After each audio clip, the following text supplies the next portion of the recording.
Old School Essentials,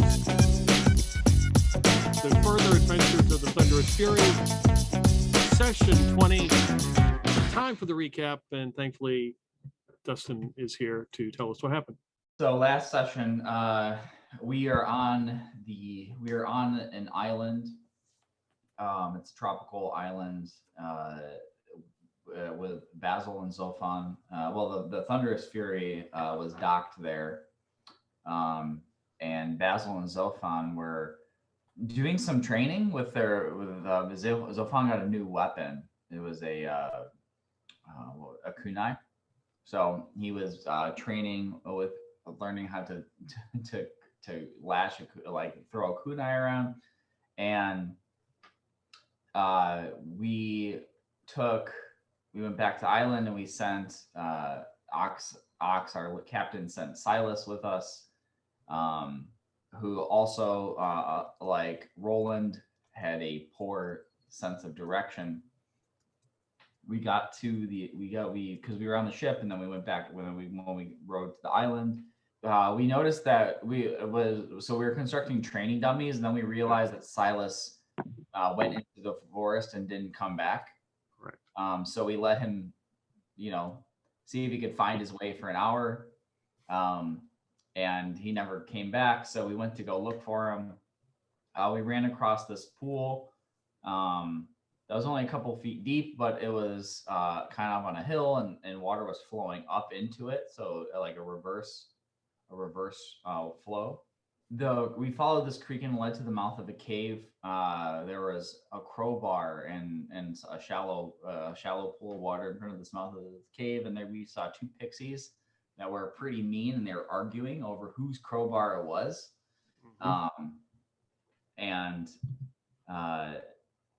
It was Jilly and Willie, and they ended up playing pranks on each other.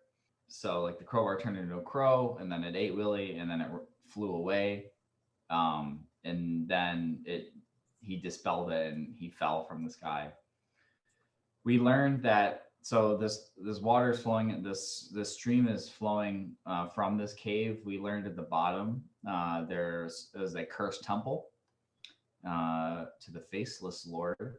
We looked over and we saw Silas, actually, our figure. We learned to be Cyrus. He fell down this hole. He was alive. He fell on a mat of moss. So we constructed a pulley to kind of get him up safely, like through a nearby tree. Once we got him up, we started talking to the two pixies again, and asked them about this temple, and they said that the Ape Empire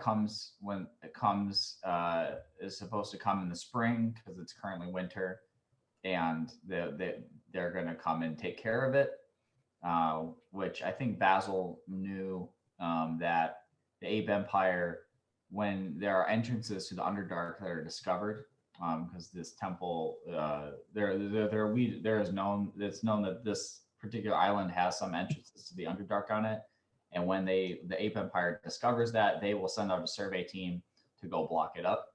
We ended up fighting the two pixies, Jilly and Willie. They turned like some copper coins into copper spiders. Yes. That ended up killing Silas. It turned him into a copper statue. Yep. And it also turned Willie, the pixie, he got bit by the spiders, and he turned into a copper statue. We ended up killing Jilly, but then we didn't really kill him. He managed to heal himself, and then he just conceded. So Basil got a scroll of detect magic. Zophan took the copper statue of Willie,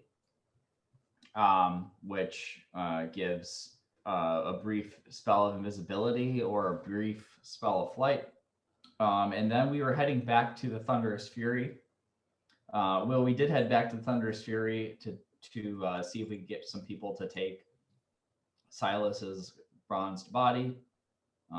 At the very least, because it might be to see if we could get him maybe healed or like sell a bronze statue to someone if we're hard up on cash. I was going to say, a lot of coin weight there. Yeah, so he also owes you a lot of money because you gave him that plate mail armor. Yeah, he owes us.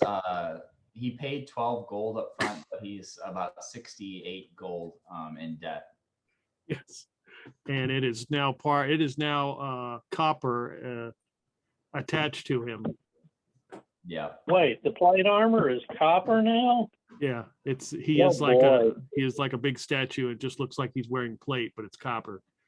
As he is on the deck and his arm is extended with a chain because he was trying to hit the spiders with this chain he had. And of course, they sent another group to pick him up and also collected a few teeth because somebody hit him to kill one of the spiders and punched him in the face and knocked out some of his teeth. And they also turned to copper. Okay. Choices. So you can try to undo the curse and maybe get him and the plate back, or you can sell him off. Well, I'm not there yet, so can't make recommendations. All right, so it is the next morning as you guys, as Ox, who is the captain, who's been hiding in his little cabin for the most part and barely comes out. And when he does come out, he's got a hood drawn. As Furious George the ape is guarding the door. Ox has assigned Lana, the pigtailed cleric, who is worshiper of the Illuminator, to accompany you guys as you are going to go back to the island. That's right. Pujari was going to find out. I forgot the evening before last evening. All of you were on the ship, and Lana said, "Yeah, we need to go back because there is some sort of horrible temple, and it's a passage to the Underdark, and we need to go take care of it. And there is a missing geologist who they have found her notebook, and there could be riches, which could, of course, help the church. And as you know, the Ape Empire worships the spirit of the apes, and all other religions are outlawed. So she would be, an outlaw. It would make sense that she would be with this group for some reason. So it was Basil and Zophan, and they said, when they mentioned riches and all these things, everybody raised their hand, and then they realized it was Basil and Zophan because the last journey the two were on, was it Roland did not make it, he died. And then the next journey they were on, Silas was turned to copper. So there was not a lot of people who were interested in going with them. However, Pujari, who is the ghost priest, he is an emaciated man who wears like white paint and sits in a corner, and he contacts the spirits. He was going to let the cards decide, and he begins to shuffle his deck. So Humphrey, or let's say born today. So BTD Humphrey. Yeah, call him Humphrey. Yeah, that's the official name. It's just 4 decks, 4 con. It had to be born to die. Obviously, the Bessex brothers would come over to you because you don't look very strong, and they would come and try to help you. Humphrey, if you want to describe your character. Okay. As you are on the ship. All right. How did I get there? Just for a little background. I would say probably in mid-mountain. You were hired. They were looking for adventurers, and you needed some money, and the rate, whatever the going rate was, it sounded great. Okay. So he's actually a big guy, tall and heavy. Obviously, didn't miss too many meals there. But he's also, sort of obviously sick. He's almost always pale and a little sweaty and breathing too rapidly. He's in ye old standard, looks like a wizard robe, and his clumping around with a staff. And, you know, if you've seen the guy move around, he's not actually physically weak, but he's one of those guys where, you know, he does one action and then he breathes a few times, and he does another action and he breathes a few times. So, you know, big, obviously sick, wizard robe staff. There you go. Do you see him, brother? He's pretty big. Do you think he wants to wrestle? I think he looks like he could have the heart of a champion. Just the body needs a little work. I think Player to player, the body needs a lot of work, but whatever. So 15 strength, by the way. So he actually can swing the staff pretty hard when he decides to, but. All right. Yeah, you're jacked. Well, I figure, you know, I figure it's because he's big, not because he's, you know, muscular. Yes, and the Bessex brothers have set up their little makeshift gym down here in the ship as they're doing their training. Of course, Bessex brothers, they are easily recognizable because they always hang out together, and each of them have one arm that's much bigger than the other. What? They are arm wrestlers. yeah. Okay. Yeah. You know, the other explanation doesn't suit too well. Welcome. You look like you could use a training regimen. Have you seen? I am Basil. Have you seen our home gym? And this is No, not yet. I think I'll give it a shot if you want. You know, healthy body, healthy mind, but don't expect too much. well, we're gonna get a piece of new gym equipment coming in soon. And then I look over at is the bronze statue here? Oh, it's up top. Yeah. Yeah, I'm like, we can use that as a punching bag, brother. That's an excellent idea. I mean, it's just sitting there doing nothing. At least it can make your fists hardier. That's right. Also providing great weight, great resistance. Hey Humphrey, how about you give your best punch at the punching bag up there? We can help. I'm gonna swing my staff at it, otherwise I'll break my knuckles. Well, we can get there. We can work up to it.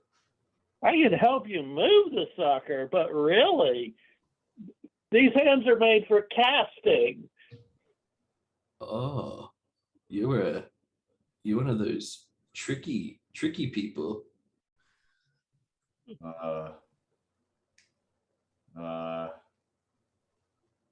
What magic? What do you do? What magic do you know? Is it like magic that can make us win tournaments? That's a good idea, brother. So Pete, in game, if I say something like mage or wizard, is that gonna get the point across, or do I need to describe it in a little more I don't detail? know. I mean, these are the Bessex brothers. You may not catch on. You may have to be real specific. Okay, well, you know, real specific. I mean, yes, I know spells. I'm not very good right now, but I will be mighty. I will come back, and right now, you know, just little spell casting. Sometimes I can make people friends, and sometimes I can make light, and sometimes I can read magic or protect myself. Sorry, nothing that I should be casting on you guys, really. Oh, I thought spells were like wishes, brother. Can't you just be like, think really hard and be like, I want to win a tournament, and then you get it? Is that how spells work? No, spells require much study to bend reality to your will. Study? Study. Reality? See? he holds out this spell book, and I study this to get my spells. That doesn't look like a very good punching bag. But it does look like a good weight. Yeah, yeah. That's probably why it's so big. You're carrying that thing around all the time. Do you think we could borrow your spell book for training? Yeah, we add it to our gym.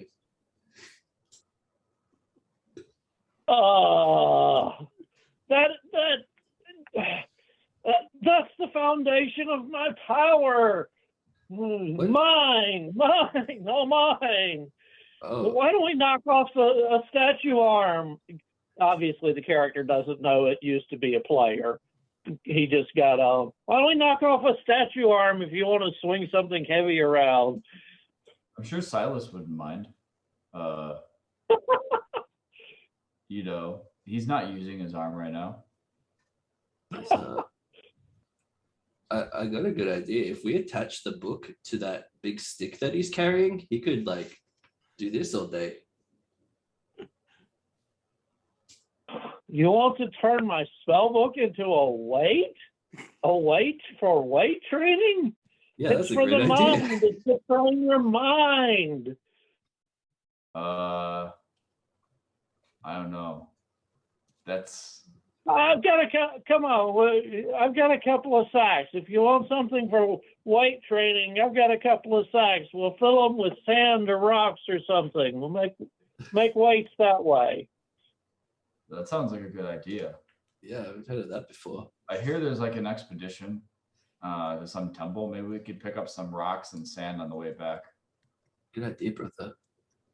That's the real treasure that they were talking about. It's the gains you make So, along the way. Out of character, I take it these guys' int isn't exactly stellar. The Bessett's brothers' int isn't exactly stellar. Yeah. I mean, they're actually their int isn't. Yeah, they're actually bad. it's pretty good. Yeah. yeah, I mean, you could be intelligent and know all things about arm wrestling, but everything else is like. Oh, okay. So it's a matter of mental focus rather than intelligence. My Gotcha. wisdom's really low. That's a dump stat, that one. Yeah. And charisma, actually. Yeah. So you can charm me anytime. So I hear there are, I guess Ox is sending some people out to this temple. Do you think we should go, brother? That'd be pretty cool, brother. I've only got like 15 minutes though, brother. We better go fast. Your half an hour keeps stretching, dude. It's getting shorter. Well, let's go see when the others are going to leave. Humphrey, are you going? I was hired to do it. I'll do it. Nice. They're not going to stand a chance, whatever's down there. So as you're having this conversation, Pujari is in the corner shuffling his deck to see who the unfortunate people will be that are going to accompany or not to the temple. Russell, you got, can you pull up a D22 roller on tacticaltokens.com dice roller, and it lets you put in an odd number or a custom number. 16 is the next number. So the next one he pulls out is the lovers. And that should be Basil. I forgot what card he has, but let me write that down. It's a man with one arm bigger than the other, cradling a weight. Oh, that looks like You true love, really brother. love your weights, don't you? You really love your weights. I do. We're without it, we're never gonna win the Commodious. Or love. or love. Oh, brother, I hope you're accompanying. Otherwise, it'll be, I could die, and then you can never see me again. Oh no, brother. How will I do our dance on my own? That'll suck. You'll find a way. Tear sheds. And yeah, Basil will walk over by Pujari. Pujari just kind of looks at your ethics and waits for you to gives you that look like, why aren't you walking over here? Because he knows that both of you don't do anything alone. Oh, was that the last card that was being drawn? He's going to draw another card, but he Okay, knows that if he draws one card of either of you, you probably both will go. I volunteer as tribute. The next card he pulls out is the Tower. And Humphrey, you realize, oh, you know what? When I first got on the ship, somebody gave me a card. I remember the weird guy with the white face paint and body paint who was really gaunt, gave me a card. And you reach in and pull out their card, look at it. It is the Tower. It's a picture of a tower. It's got an odd face at the top, and like it looks like it's sitting in acid at the bottom of it. And as he says the Tower, you hear an audible groan from the corner of the ship as Basil goes, "Oh man, come on!" And he gets up and starts to walk over. As Basil is the one who has gone on these last two trips with Zophan, and two people have not returned. Oh, great. Well, I mean, Silas did return. He's just, bronze.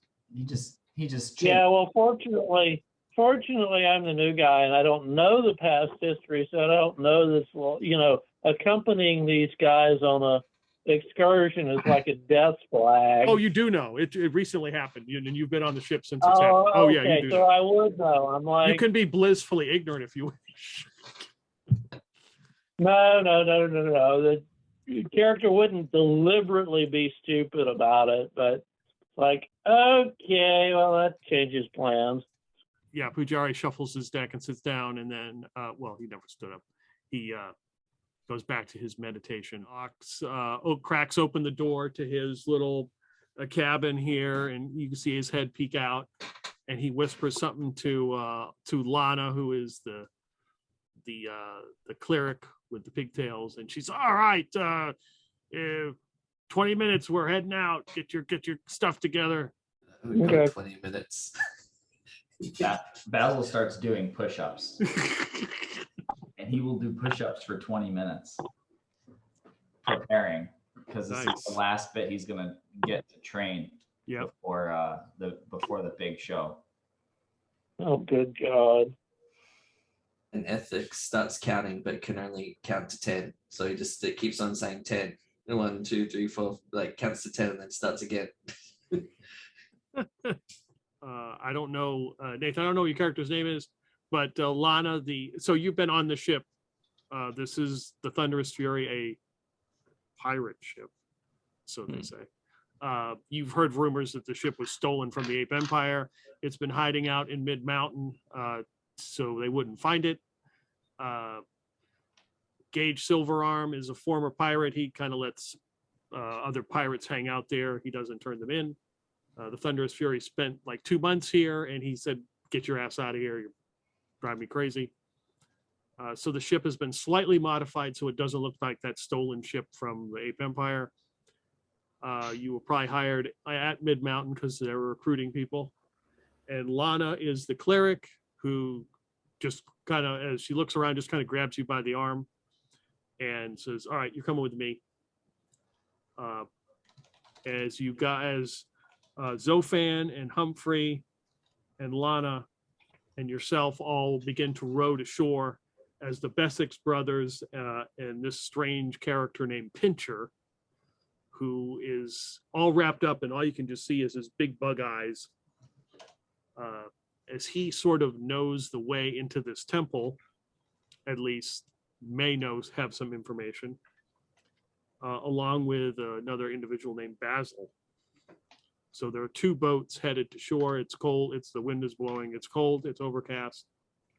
And you head back onto the island. You can see these various trees that have been set up, stumps, and there's holes in them where Zophan did his training. And he leads you down to this running water that's running backwards. It goes, instead of running downhill, it's going uphill. And he leads you to like this cave, and the waterfall is going backwards. It's coming up over the cave and out into the water. And this is the entrance to where this accursed temple is. Okay. So, Obvious magic. yes, have you seen this before? I've never heard of water running in the opposite direction. I'm not familiar with what this sort of magic could be. Lana just looks at everyone and says, well, it's obviously something from down there. We need to find this geologist. Theologist? The geologist. She went missing. Geologist. Oh, okay. We That's found the her guy we're notebook. supposed to find. Okay, that's the girl we're supposed to find there. Okay. And there may be great wealth in this temple. Lots of things that can consider us calories or XP, I'm sure. Well, I will begin setting up a rope to at least tie us up so we can climb down. And I'll climb down first to make sure it's taut and safe.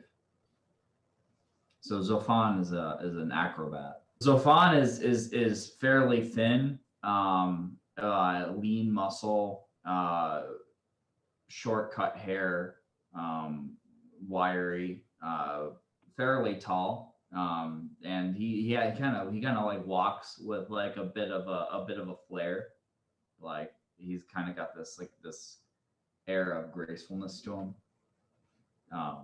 You haven't told them about the Guild of Many Colors, but then again, there's time. You might be able to. You got 3 new potential recruits right here. Yeah. So while he's doing that, I'll just prep the lantern. So Okay. going in the cave, need a lantern, blah blah blah. All right. It's real mossy and super slick, because that's what happened to Silas. He wandered off and got caught in this moss and slid right off the edge. And luckily, he landed on a platform that was full of moss that had to be at least a couple feet thick. And that's the only reason he lived. So for Zophan, give me we're going to say percentage roll sheer surfaces. Also in these games, my games, you have a hustle point or a re-roll point, or however we call it. So you roll and you fail, you can use that point. If you do not use that point, it's worth 100 XP. It also applies to other things, like I want to do X, but I'm not sure I can do it. I want to add my point to it to make sure I can do X, Y, Z. So it's also a negotiation point. It's an 87%. Well, what level are you? Second? Yeah, I'm second. Oh, wow. It's 88. Nice. It was 63, so that's a pass. Okay. So you easily maneuver down. You can climb the side of this thing. It is super slick. The rest of this crew, it would be treacherous. But you can set up the rope. Lana has got 50 feet of rope. How much rope you got? I've got 50 feet.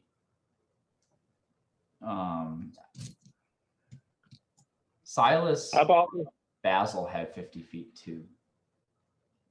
How about the standard 50-foot length? Some knots need to be tied into these ropes. I'm assuming you're going to put them all together. Yeah. You could, Zophan could could attempt to he could tie the knots or at least attempt to. Okay, I would say that'll be an int roll. So if you want, whoever's got the highest int might want to roll that. It's probably not Zophan.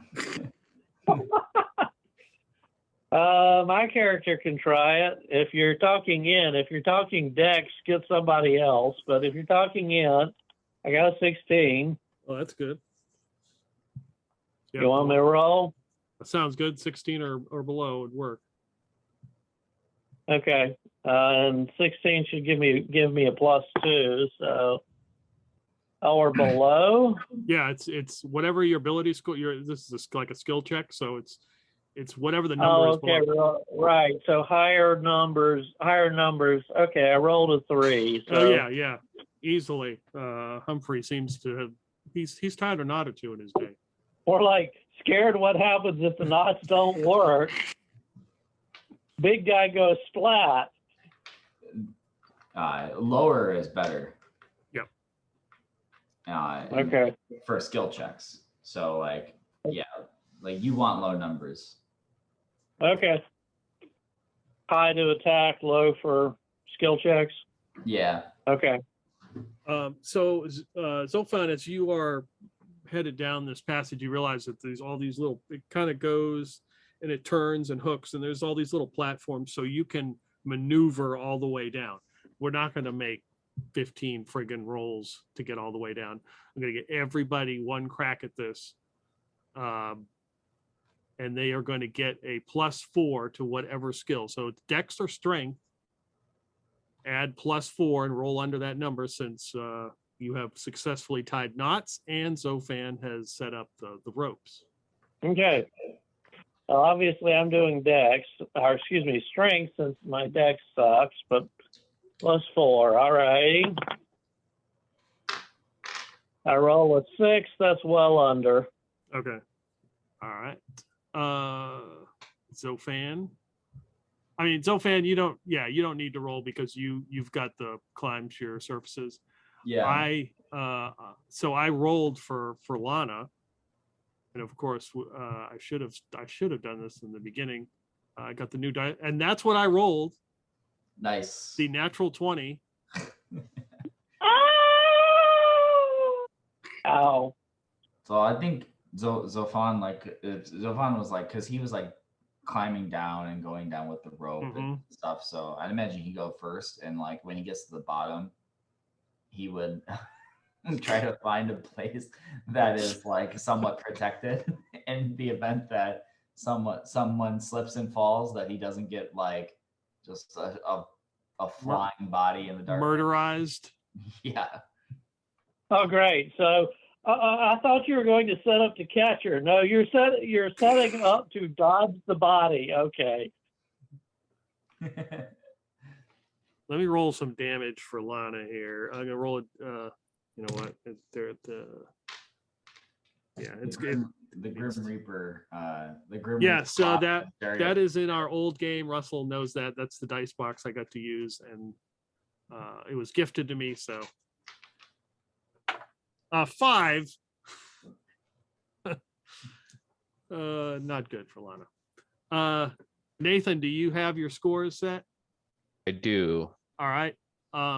Strength or Dex, and add 4 to whatever that total is when you roll. Okay. So if your strength is 12, it's now Yep. a 16. You want to roll 16 or lower. Okay. And that's on a D20? Yep. Okay. Roll the 5. Okay. Yeah. All of you seem fine. Lana is struggling. She slips and careens off one of the ledges and careens off another one. Zophan, give me a Dex roll. D20. That's a 3. He makes it. Okay, you dodge out of the way as her shield crashes to the ground. She hits a couple of these ledges and hits with a splat, and you can hear bones cracking. She is not moving. Zophan is gonna try to see if like so everybody makes it down. Like, was she the second person in like the marching order, or was she? Like, She was a little bit. She was last, so she was hesitant about going down. And you've made it pretty much all the way in the last like 150 feet, and she did not make it. She crashes to the ground and hits like some of the ledges, and you guys are at the bottom as the water is just shooting up this cavern, and you can see the water coming in, and there's a cave ahead of you, and it looks like a big body of water as she lays on these rocks. Great. So our healer's out. I mean, at least, you know, do the old, is she breathing test. She is dead. Oh, right. We should have realized it was in the cards. Her card wasn't drawn. She wasn't supposed to be here. That's it. So as you're saying that, you look up and flittering from the top of the cavern comes a card, and it lands on her, and it is side up, and it is the death card. Oh dear, that bodes well. Well, wasn't she our supposed leader and reason for being down here? What the hell do we do now? Well, there's still treasure to be had. Well, I guess we keep pushing forward. Okay. So in Lana's name, go forth and conquer. Okay. We should put the body to rest, though. Oh, you mean bury her or what? Is there anything even here that we could do that with? Wait, you don't have a shovel? That's one of the things I don't think I bought. Let me see. I got a spade. That would probably work. Is there a spot we can actually like bury a body with? This area is it's like hard rock and stone, and kind of hard. If you walk down a little bit, like out of a cave area, there's a body of water. So it's probably, it might be easier just to bury, sink her in the water. She is wearing chainmail. Well, Dude, before like you sink her into chainmail, Zophan is gonna check her pockets and, you know, like distribute her gear. Okay, she had a backpack, a water skin, some rations, one torch, flint, steel, and she donated some of the rope, so that was hers. And she had a sling with 6 stones and a club, and a shield and chainmail. Zophan will lay it all out. Does any of this look good to you? Another torch never hurts. Yeah, more food doesn't hurt. all right. My character's name is Pilaf. As in rice. Yes. I don't know everybody else's strengths, but, you know, if nobody stops me, I'll pick up the backpack and rations, you know. More carrying space and more food never hurt. Somebody else can do the torch because I've got a oil lantern. And shield and club, I can't use them, so. I'll take the club. And I'll take the torch. So how much effort are we going to put into like burying her body? I think somebody was suggesting poisoning the local water supply by sinking her corpse. Yeah, but the water we were in was what, the seawater, or was that actually fresh water? This water is from the Underdark. Okay, but as a druid, I'd be able to discern if it's clean water or not. It actually is ocean water. It is very salty. Well, I don't think it's going to make much of a difference. I'll be honest with you. This is, you know, very salty. It's not drinkable water. Okay. Then But it's very natural to get eaten by the local wildlife, so I'm sure the druid thinks it's a great idea to drop her in the drink. Yep. Not putting words in your mouth, though. Well, you never know. The mage doesn't care. We got her stuff, and I don't know necromancy, so I don't need the body. And I don't know how to resurrect somebody, so there you We're go. a few levels off that one. Just a few. Is that even a thing in this system? Resurrection? Yeah, I saw it in this spell list. It's a super high level though. You have to be like a level like 8 cleric or something like that. Okay. Or something higher. I don't even know. Like I saw the list briefly, but I was just kind of skimming it. Okay, so one way or the other, not us. No. No, I basically just say like a little brief, thing for the what was her name again? Lana. Lana. Yep. And I go, may her body give life to everything that is, in the earth as I dump her body into that water. Okay. So just a point of note for that you're a druid, it would be interesting that down here you've gone about 1,000, probably like 1,500 feet down this cavern, that the water here is like ocean water, but up on the island as the waterfall, it was close to fresh water. So there's some sort of transformation that is happening in the channel, like shooting up, that is actually changing it to drinkable water. Huh. So as you walk down, you exit this cave and you walk out into this vast lake. All you can see are like stalagmites or what almost look like peaks of houses just above the water, and algae and various moss that shows, that is kind of glitters, that the lantern hits it, and the water looks very dark. And as you walk down to the water is like rushing up from this lake and going past you, and up to this waterfall. As you're walking down to the shore here, you can see something moving on the water, kind of making a wake, and there's a person standing, almost looks like they're floating on the water as they're coming towards you. And as they're getting closer, they're standing, and it looks like they're holding like reins or something, and they're approaching. They're probably like 100 yards out at this point. I will surreptitiously maneuver so there's at least one meat shield between me and it. Who is the meat shield in this party? Honestly. Definitely not Zophan. Okay. It would have to be the Bessix brother. Didn't we get one of them down with us, or? The Bessix brothers are still up top. Oh, they're quote unquote securing our exit. Okay. Yeah. The meat shield you're about to put in the lake. Oh. The one that's and dead. Also, who was also our cleric. Wonderful. This really bodes well. Fantastic. So, all right, I guess I'll go second in the order. I don't really want to be up front.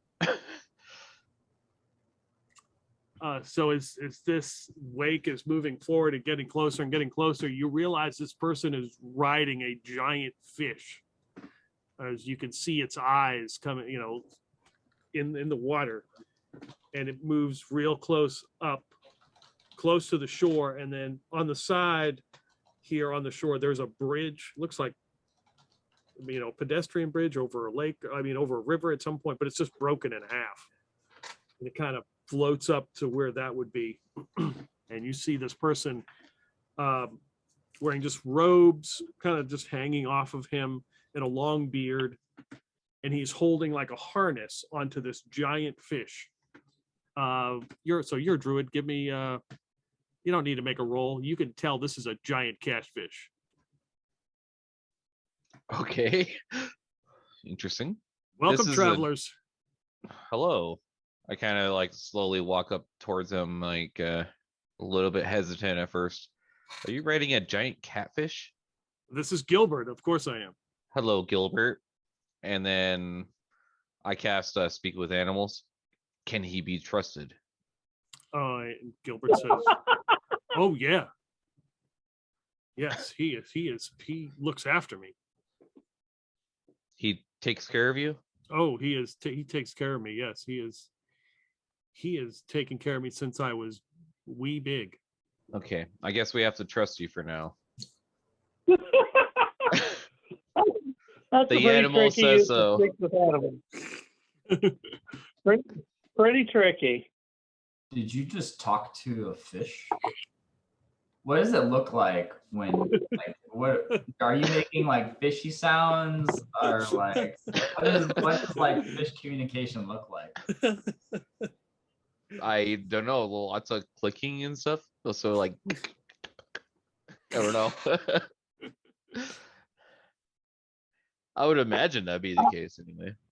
I look at the guy on top of the fish and just roll my eyes and say, well, druids, they always think animals are more important than people. My name's Humphrey. Can I know your name? I am Et, and this is Gilbert. Yeah. I'm Zophan. It is nice to meet you. Yes. Looks like your friend has met an unfortunate fate, as he kind of looks down at the body that you are about to put in the water. She slipped and died. Yes, unfortunately, the passage in here is very hazardous. Yes. Yes. You are not the first adventurers to suffer this. Nor Wait a minute, aren't we looking for a geologist? Do we know when the geologist would have come through? About how long ago? Probably like equivalent of like 6 months ago. Oh, okay. Well, I'll ask him, did you have somebody come through about 6 months ago? What it looked like, sort of whatever, describe the geologist. Oh yes, her name was Grammy. She was interested in the temple and the various crystals. I let her. Gave her safe passage to a cave that led there. It is about a 3-day trek. do you call this temple home? Oh no. This is Lixann's Cove. He was the great wizard here. This used to be his domain. That temple was part of it. Until the cataclysm happened and everything was flooded. And now, as you see, his work continues as he looks in disgust at the water as it is continually flowing out of here. How long ago was this cataclysm? 250, 260 years ago. As you guys, as general history adventurers, would have heard of the massive cataclysm that happened. Okay, so it was a broad-ranging event. It wasn't a local event. Correct. Is it? Can we tell what kind of creature Ept is? Is it like a elf or a human? He looks human.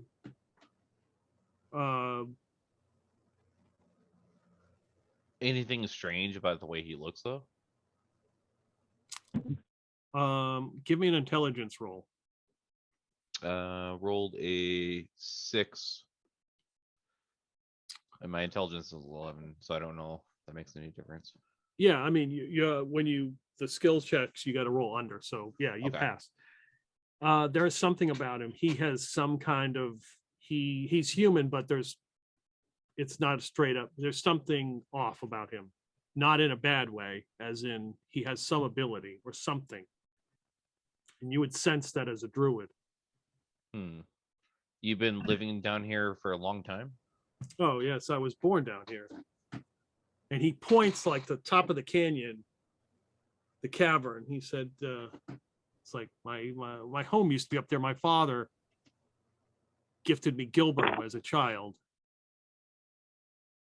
This cavern this cove used to be filled with water. It used to be a lot higher. I used to live, as he points, way up into into the darkness. I used to live up there, but as you can see, it is slowly being drained, and it is bad for me, and it's especially bad for Gilbert. All right. So I point to the spires that you said were poking out of the lake. Is that a town, or what are those spires poking out of the lake out there? Yes, these used to be the homes of the villagers of Lixann's dominion. They were flooded when the cataclysm happened. What happened to Lixann? He perished During the probably Cataclysm? 100 years ago. No, he survived. He survived long enough to perpetuate this. He obviously was hoping to see the draining of his dominion again, but he never lived to see it. But it continues, unfortunately. Did Lexan mostly? Do you know if Lexan had a house or if he mostly stayed in the temple? No, Lexan spent most of his time in his wizard's tower. That is how this continues. So if you know the sources of the tower, why haven't you broken in and tried to stop it? I cannot. I don't have this. I don't have the ability. It's a narrow passage, and Gilbert cannot get through there. And there is some sort of guardian in the water. I cannot get up to the tower.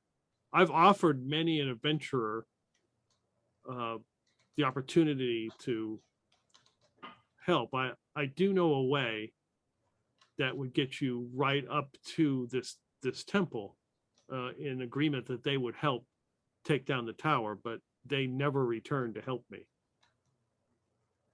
If you were to take down the tower, I could lead you right to the temple.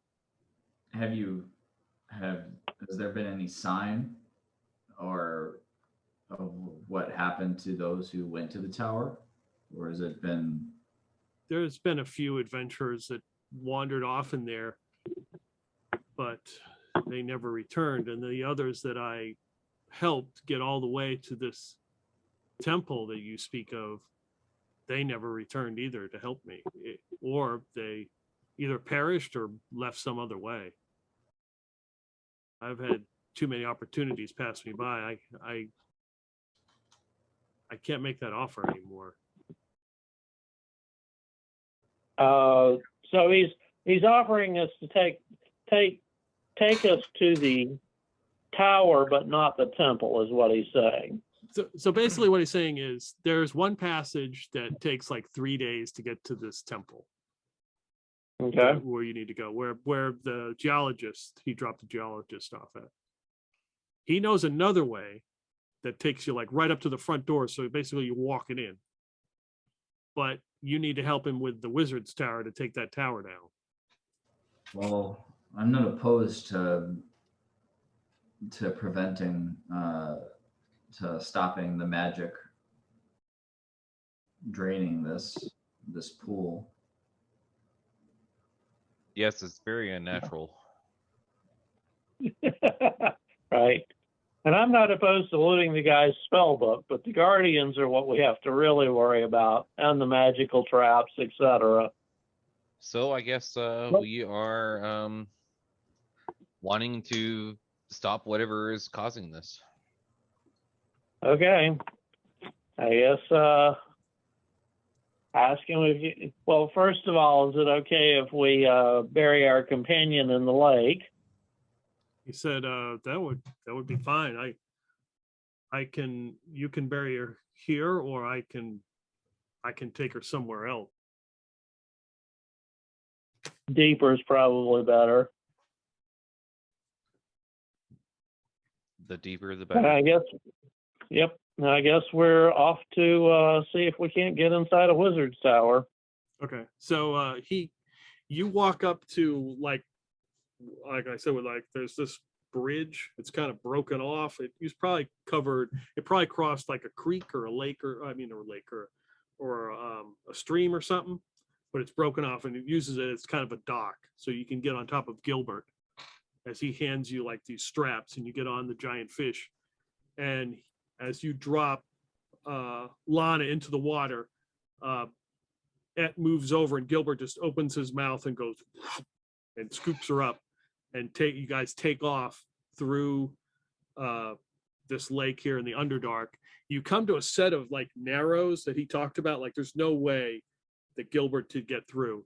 And peering through, you can see a tower, which I actually have the tower. Let's you see this tower. This is the tower that's sticking out of the water. Hopefully you can all see this. It's got a giant head on it. Around it, the water looks very different. You don't need to make a roll. That is acid. And somehow the water rolls around it. And it's got two arms that stick in the air. One has got a wand. The other one is making some kind of weird symbol.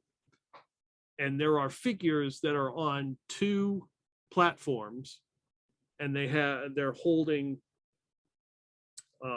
like bars or whatever. So they basically turn the arms turn and rotate. And coming out of the mouth is acid as it rolls down the tower and goes into that pool right in front of it. The eyes seem to glow with some kind of indigo light. The same with the staff. You would guess that is some kind of magic crystal or magic something. And it looks like the glint of gold, maybe around its ears.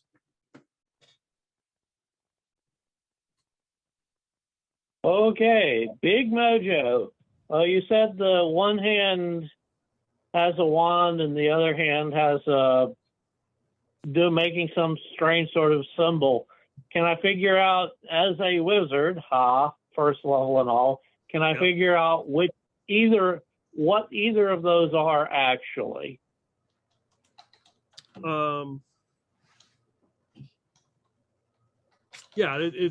Basically he is like, it's some kind of control water spell he is doing, and it's done in perpetuity. You also, as you get close, you can hear like this mumbling noise. So there's some sort of incantation being said, but you really can't hear it. I mean, you can't make out any words. Okay, so it's a control water spell. The arms look like they may be able to rotate. Anybody got a ranged weapon that we could try to like knock them into a different position? I have a crossbow. I don't think I'd want to let loose Chi and on this, as he like Zophan pulls out like his kunai. Anybody got a sling? We can replace ammunition with lake rocks a lot easier than crossbow bolts or kunai. Actually, I do have a sling. We could probably try that. Yeah, it's just we can sift out rocks for sling ammunition, but you know, don't want to be fishing crossbow bolts or kunai out of a lake of acid. Yeah, I hear that. All right, I guess I'm gonna use my sling and try to grab one of the rocks and throw it, try to hit something. Okay, so Et kind of leads you up to where this narrow is, like Gilbert's like right there, and you guys can disembark, and there is a raft that somebody has made in another attempt. It looks like the top of somebody's home, maybe a roof, kind of tied together with twine. And he says you can do that because you're not technically 30 feet from it. This is like in the middle, so you have to kind of go out onto the water, because he said that's where the guardian is, somewhere in the water. So how far? So this makeshift raft built out of a roof is, how far is it from the edge of the pit of the edge of the acid?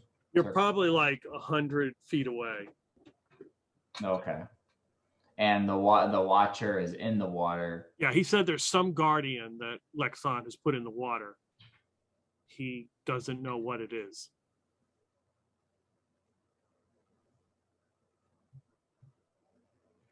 In the water part or the acid part? In the water part. Okay. So we're potentially in danger right here on this raft from the Guardian, right? Possibly, yes. Okay.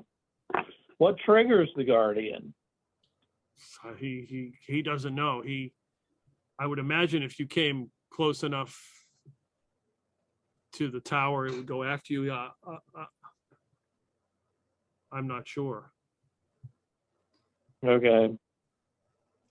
Is it like, besides our torches and like the dim glow coming, or the glow coming from the statue's eyes, which are a little illuminated, is it completely dark in here, or Yeah, except like there's some algae and moss that glow, but Humphrey's got his lantern, and that's basically your light.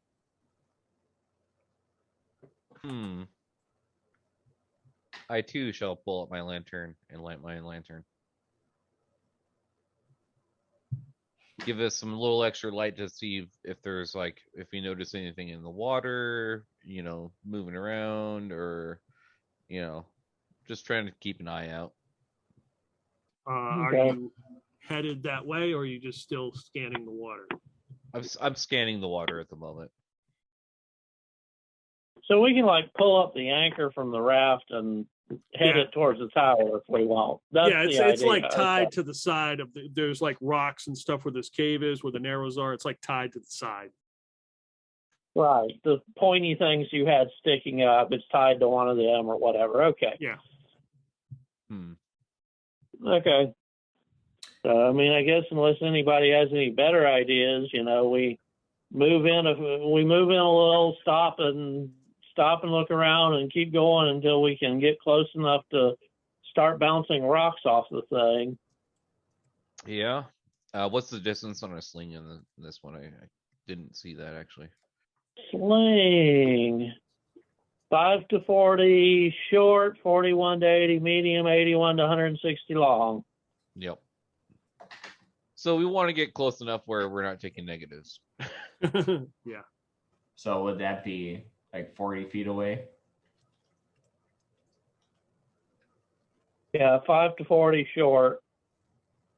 And if I read that picture right, there's a couple of approaches where we can get within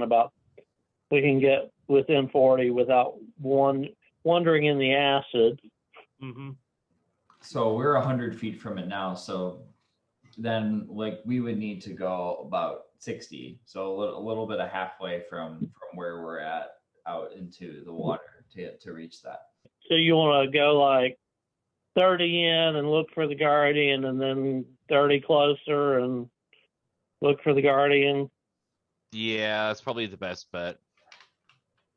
Better safe than sorry. Taking our time, it would be best.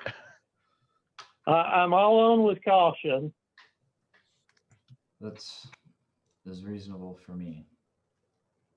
For all we know, it's a giant piranha that's killing people. Pete, I'm going to take my caltrops out and put them in my small bag. Okay. And sort of tie it to my waist, or tuck it into the waistband. Not to give the GM ideas, but if something tries to bite me, I'm going to throw in the caltrops instead. It can chew on those all it wants. Okay, sounds good. So everybody give me, so as you're slowly moving, got 2 lanterns, everybody give me a wisdom roll as you're moving closer to the temple, the wizard's tower. I'm going to get stuff. All right. What is my whiz? Natural 1. Shitty.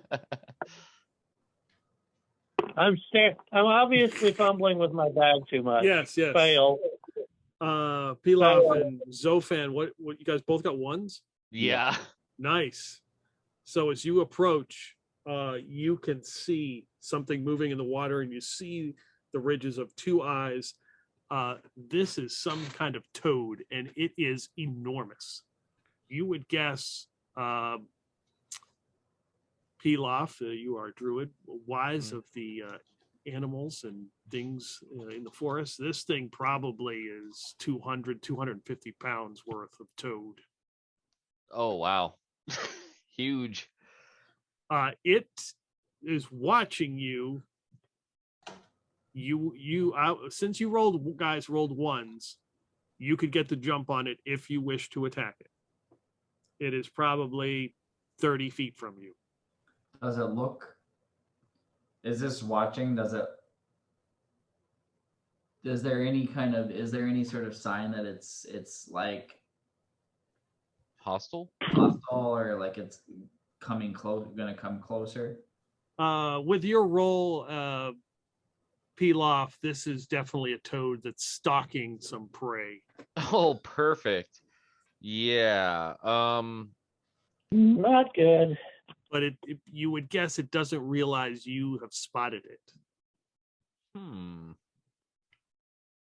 Okay, guys, we got one decent chance here. Since I told you, Pete, if I was expecting a fight, I was prepping a light spell. I can try to blind it, and if we blind it, we can beat on it for a while until it, the light spell wears off. But, other than that, that's about it. I'm actually looking up something here real quick. Give me just 2 seconds. Okay. I mean, you tell me but this needs to be a team effort, if it gets blinded, hold on, let me look up the light spell. Yeah, well, no, that's why I'm actually looking up my Speak with Animal spell, because I want to see how long it actually lasts. I can actually talk to it, possibly. Oh, okay. Right.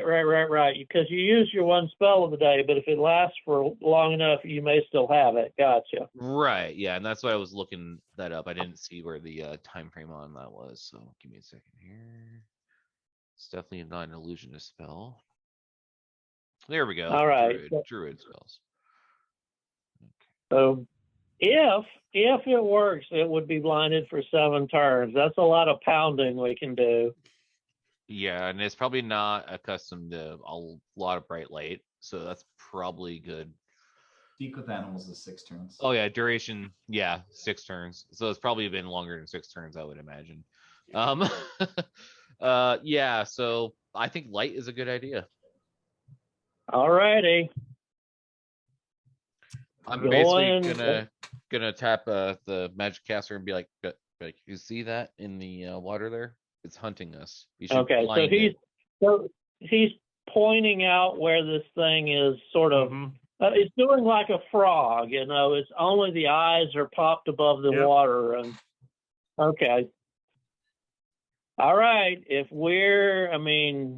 you guys want to do this, I'll do this. But if it fails, we row the fuck away.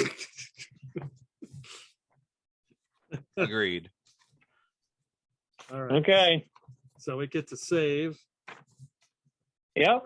Right. All right. Yeah. So I get to save here. So cast the spell. Save versus spell. No, what is it? Yep. Would be save versus spell. I will say this is his worst stat, as we shall find out.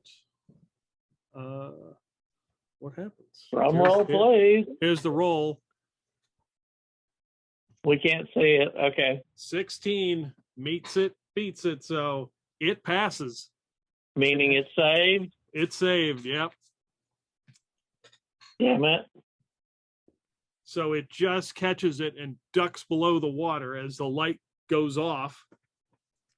And it is time for initiative. So we do initiative a little bit different in this game. One person rolls. You pick one person from the group. I roll. And everybody gets a chance to roll, and then we start all over again. So we roll initiative every round. So for this round, I roll, and I rolled a 6.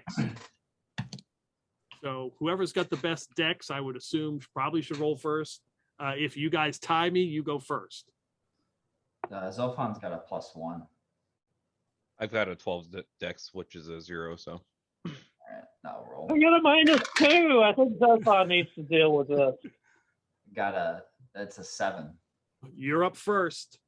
You don't mess with the Zophan, okay? Zophan. So how far away is the creature from us? 30 feet. Okay. Hmm. Let's see. I don't remember the kunai. Is the kunai have a range of 30 feet? It's 10. It's 10. Yeah. Okay. Yeah. So I'm gonna pull. So Zophan will pull out his crossbow and let loose a bolt at the toad. That's a 16. That's a hit. And that is 4 damage. All right. You hit it. You hear this puncture noise. As now there's a bolt sticking out of it. And that'll be its turn. No, it's it's the rest of you guys. Hmm. Oh, so we go, all of the Yep. player characters go in a block. Yep. Okay. Okay. You can go next if you need to. I'm still actually reading some of my stuff, so sorry.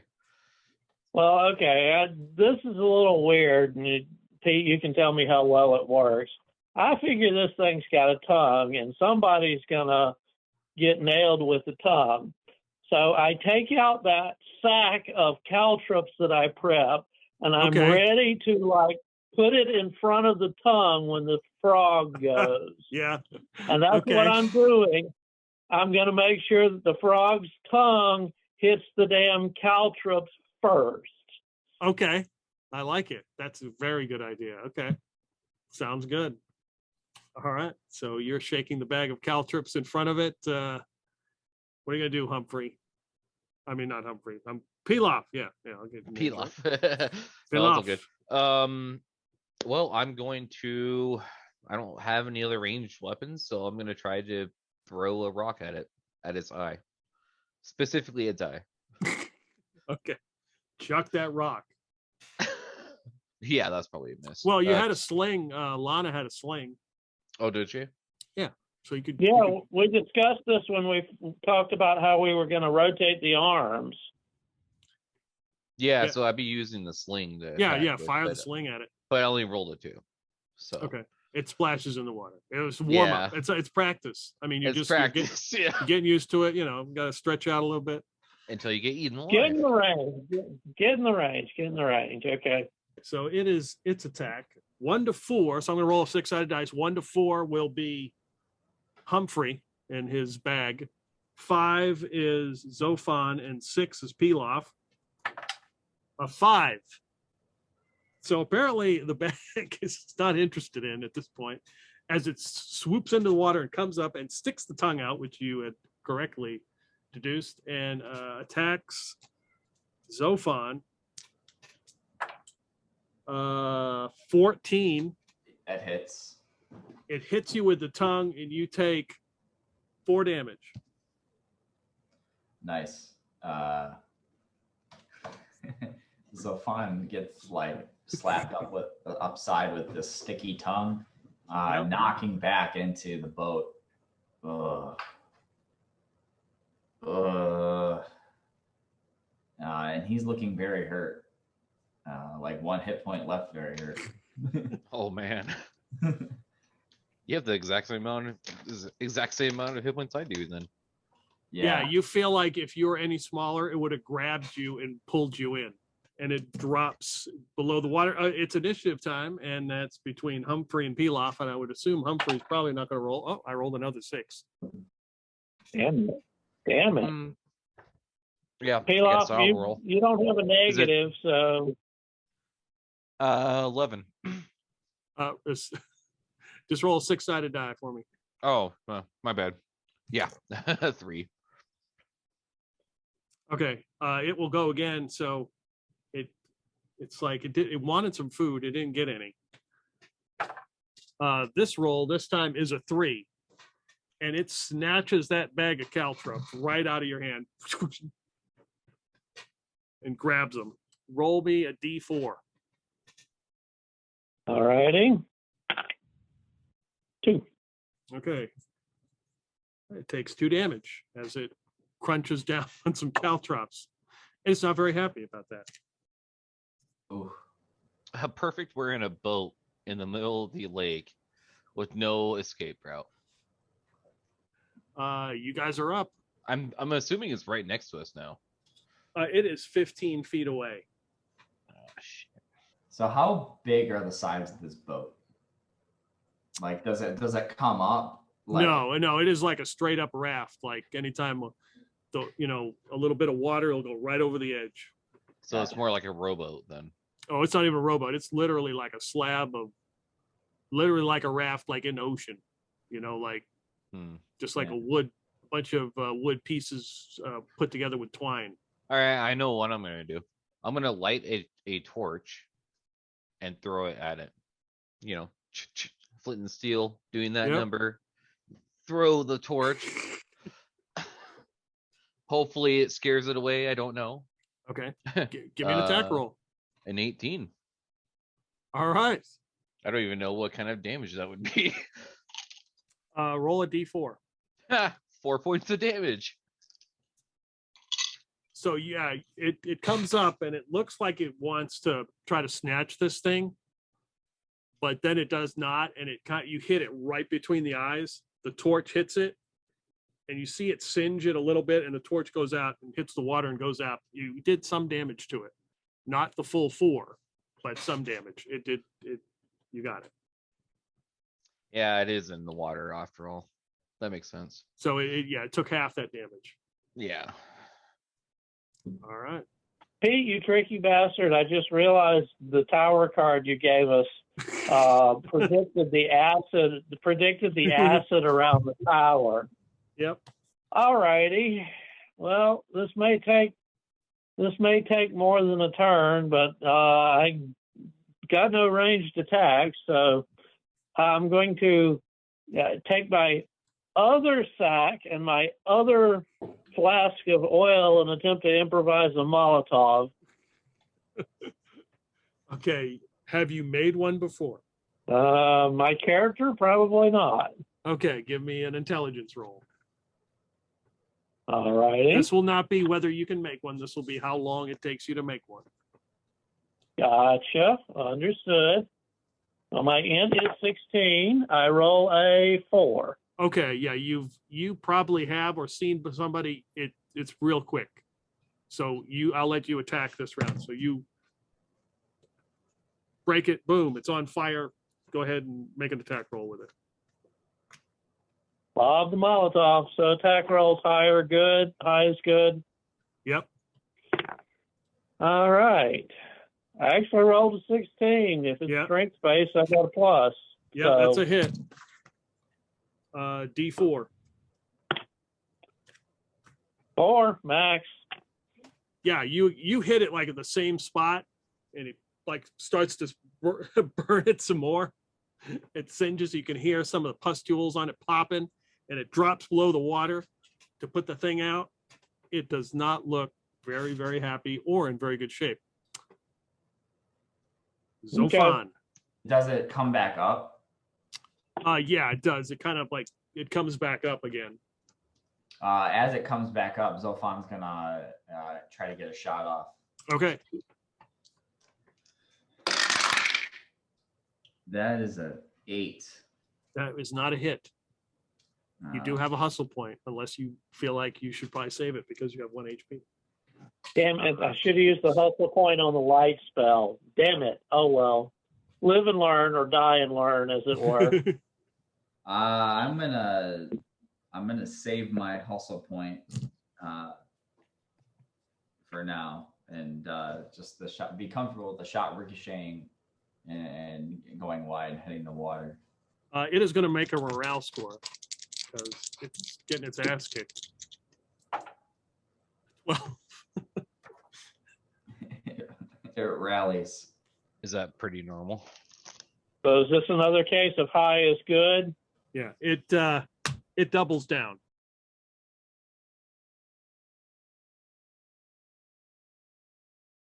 It's got 3 targets. So 1 to 2 is Humphrey, 3 to 4, Zophan and Pilaf is 5 and 6. It is a 3. Zophan. It knows it knows what it likes. Yeah, not good. I rolled a 17. Yep. That puts me down. It hits Zophan. Now for 1 damage, if you can think of a way to negate that 1 damage with your hustle point, I'm all ears. Is it using its tongue? Yep. So Zophan, he's kind of like, his hand is kind of like reaching around, and he like, it's dark for the most part, but he feels his pack and he pulls out some manacles.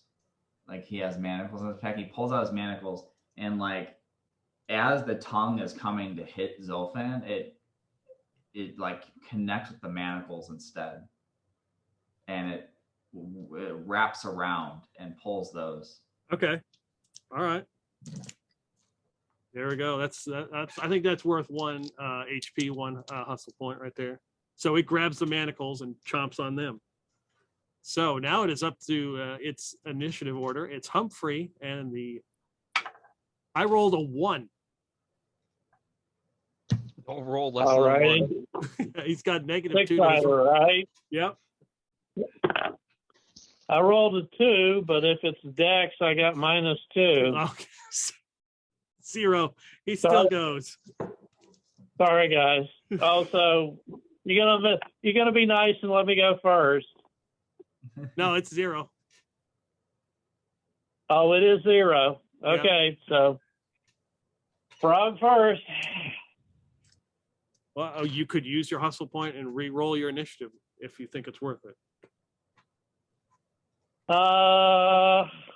Yeah, there is a point. I mean, this is getting into do or die territory for everybody, and so we really need to go first. So yeah, I'll burn that hustle point and re-roll.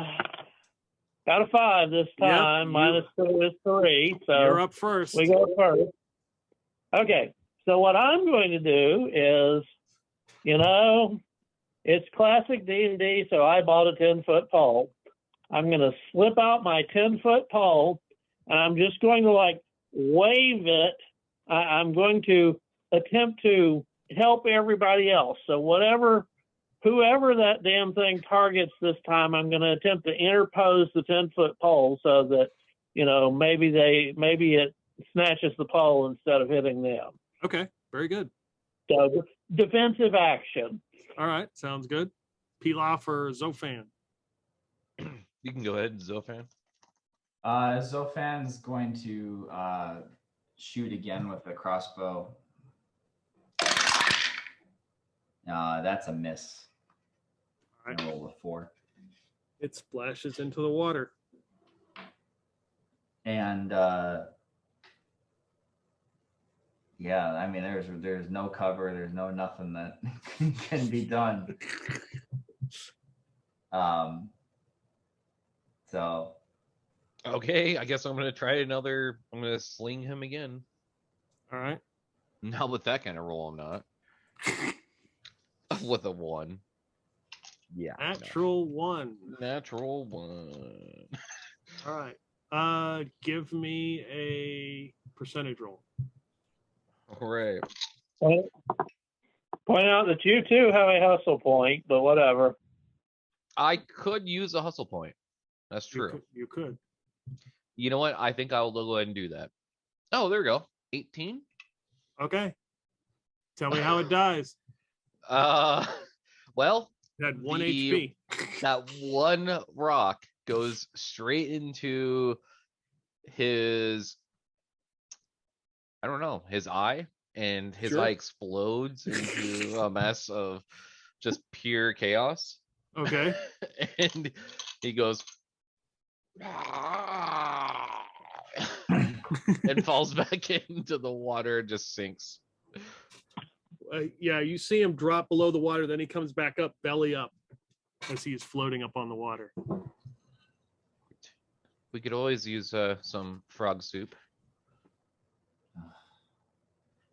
Here, frog legs are good eating. Rations might be slim down here. And this is like 200 plus pounds of toad. Yeah, plenty of meat to go around. Yeah, that's what I'm saying.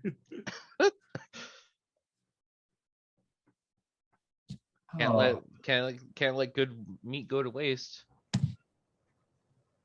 As I'm grabbing my grappling hook and I'm about to throw it out there to go sling it on. Zophan You know, is on the raft, like utterly exhausted. Ugh. so yeah, I mean, guys, we're in shit shape. I don't think continuing's a good idea. Maybe paddle back to shore, have a nice meal of frog legs, and rest up for a bit. That would probably be for the best, I would think. Looks like we gotta give our friend here a break. I could go for that. We got no spells. One person's down. But I almost got me. Yep. It's not the worst way I've lost a pair of manacles, that's for sure. Yeah, you're not looking very healthy there, I'll say. Not the worst way. Not the worst way I've lost some caltrops, but boy, if this keeps up, I'll won't have anything to throw in anything's mouth. Little did we know, spending that one extra point for rerolls is what cost us the game. Yep. All righty. So I'm thinking we go back and find some dry land and set up camp. At least Are you taking Oh yeah, hauling we're definitely taking that. the toad with you? Yeah. Them some good needings right there. Okay. Zophan's got like he's a little tired. Now he's pretty beat up, so he's not going to be much help like actually trying to muscle it, but he does have a grappling hook that to help distribute the weight of the frog as we're pulling it. Okay, good. So Okay.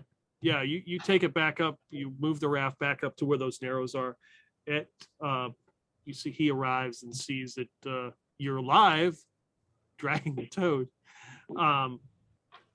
You help, he helps you with the toad and brings you back to shore near where that the dock with the broken bridge is, and you can make camp there.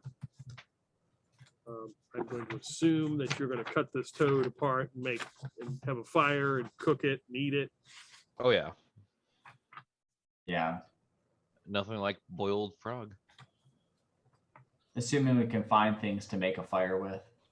And I know we have enough flint and steel to start, right. But I'm not sure what sort of things are down here to burn. You actually do find like pieces of wood that looked blackened, but they're not charred from fire. They just look black, and they actually do burn. Okay. So like almost like driftwood or whatever. Yeah. Are we setting a watch rotation, or are we all just gonna collapse and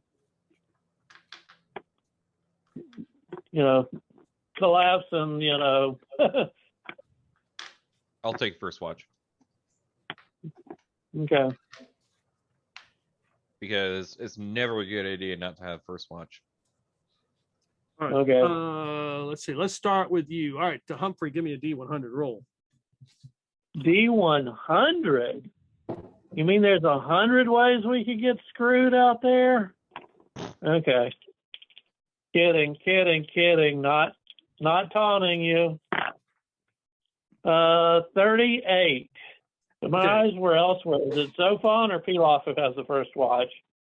Okay, so basically, That would be me. what we're Pilaf. rolling here is since you carved up this toad, you found certain items in it, inside of it. Oh, So you can Ah. distribute how you wish to do these items. You found there's a large bell with a wooden handle. It looks maybe brass. But brass would have corroded, so probably magic. Okay. Zophan, give me a D100 roll. It's a 19. You find a small bottle, and as you look at it, it looks like it has mead or some sort of alcohol in it. It's not broken, and it's corked. I'm gonna pull it, and then try to gently uncork it. Okay. And then kind of waft it. Yeah, smells pretty good. This is magically delicious. Humphrey, or Pilaf, do you have the ability to detect detect magic, or understand if there's something that is magical? I've got read magic, but it's obviously it's not a something that can be read. How does identify work in this system, Pete? That's a good question. Because I don't see a spell. I would guess I would assume just it depends on the item and how much time you spend with it and how complicated I want to make it. All right. Okay. I didn't know. Yeah. So I guess if there's not hand magic items to the mage, so tell you what it does. Zophan would just kind of put it away for now, but might try a sip later. Yeah, I mean it tastes pretty good. It tastes like some good tavern mead, not the low grade watered down shit. You're making me want mead in real life, man. there is a detect magic, but it's a cleric spell, first level. No, I can detect magic, but all it does is make shit glow. That's pretty much all it does in the earlier editions, is that it gives you a certain color glow that it may or may not be part of this family of magic. That's all you get out of it typically. Pilaf, D100. Oh, yeah. I'll find something else in here. 68. So you pull out a bottle, looks like a potion. So for everybody in the group, you can make an intelligence roll if you wish. Might as well. Okay. Wow, just made it. You got a 9. Smartest guy in the group can't make an int roll. Sorry. 8 of 11. Okay. Zophan and Pilaf, you recognize the kind of oily consistency. Zophan, give me a D20 roll. 14. And when you open, you cork it open, and you can smell horseradish, and you realize that this is a healing potion.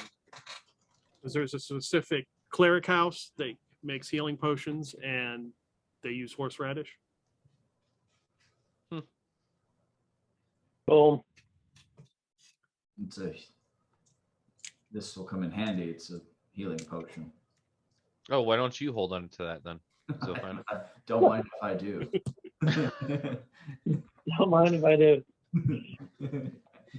And Zophan, give me a D4 roll. 2. It has 2 doses left. Nice. I will add that to my stuff. And if you wish to get your caltrops back, you can make a roll to see if you can find them if you really care. Oh yeah, those are damned useful. Those should So- be I'll be freshly. Those should be freshly eaten, so we should know exactly where they're at. Give me a Some of wisdom. them. Give me a wisdom roll. Let's see how many of those caltrops you find. All righty. My wisdom is 8. I'm not. I roll an 18. Okay, you So- found like half of them, so you got half of them back. Okay. Better than nothing. And the bolts, I think you hit at least with one crossbow bolt. I think Zophan. Yeah, Pretty so sure I'm that's gonna- Zophan, yeah. Yeah, you can get that back as well. Nice. As you guys make camp here at this Lixann's Cove. You're gonna do some watches, I would assume. Yep. Yeah, I'll take at least one. Yeah, I'm gonna take the first watch. Maybe we let Zophan have the night off since he's in such. He needs to have as much sleep as possible. That's all I know. Yeah. Yeah. So I'll take second, Do we? and I will spend at least a few minutes trying to figure out the bell, but I am not going to ring it to try to figure it out. That seems like a could be good, could be bad move. Okay. It's definitely magical. Does it have any runes or part of statements on it? But you have read magic, right? As a spell, yeah. Okay. And yeah, if you cast that, you'd be able to read what's written in the bell. Okay. And it says it's written in, you would guess, maybe Elven. It says, "Let all who hear this ring run in fear," or words to that effect. And you would guess that if you ring this bell, it would cause fear in your enemies. Oh, that's useful. Very useful. Probably use it once a day. Excellent. I'm trying to look how many hit points you get back from a rest. Is it 1 hit point? It's 1d3. Oh, I actually have it open. Yeah. okay, so very good. it's 1d3 What? for full rest. If it's interrupted, you don't get any of it. Yeah, the evening goes as well as an evening in the Underdark in some strange cove can go. You get a D3 roll to get your HP back. Nice. I got Ant and Gilbert are sort of nearby, so they make sure nothing happens. roll a 3. Go, lucky me. And you are ready for the next day. I want to have it on record that they didn't help us attack that frog thing, and they were right there the whole time. Just saying. Who? Oh, Ed and Gilbert. Gilbert, yeah. Okay, whatever. Didn't expect them to, really. So, No. Pete, is the hustle one per game or one per day? 1 per game. Okay, so we're screwed if we need hustle. On the other hand, we're all alive except That's for right. the NPC. So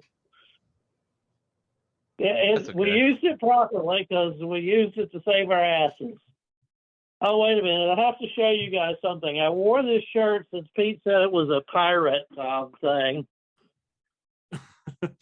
Pillage, then burn. Of course, because otherwise, like, you're gonna destroy the goods. Yeah. Get no treasure out of it. Yeah. Nice. I mean, unless we got a different plan, we go back and see if we can spin the arms around and make this thing do something different. Does that make sense? Yeah, let's do it. I'm down. Before we leave shore, let's hunt up plenty of egg-sized stones or whatever for sling ammo. It's always the great thing about sling ammo. If you're in a rocky location, you can probably find something you can chuck around. Yep. Yeah, that's probably a good idea. Bring as much as we can. That isn't going to weigh the boat down. So is that going to help us get back out there? Or we just got to paddle slowly out there on our own. No, the raft is still in the same spot. Yeah, he will gladly help you out there. Okay. Perfect. Are there any? Is this the only? Is this guardian the only creature that you're aware of in this pool? Let's see, is the only one I know of. I mean, I don't know. Lixann must have. I don't know if he what he else he set into motion. There may be another guardian once it's gone. I don't. Since a day has passed. I don't know. He has very powerful magic, as you can see. My next question is our boat gonna make it? The raft? Yeah. Well, we're not paddling into the acid yet. Not yet. I'm just asking. In I figure generalities. I figure if it's a puzzle you can solve, then something will shut off the acid, and we can have, time will disperse it, or maybe we hit the wrong trigger on the arms and laser eyes burn us all up. Who knows? But we gotta give it a try.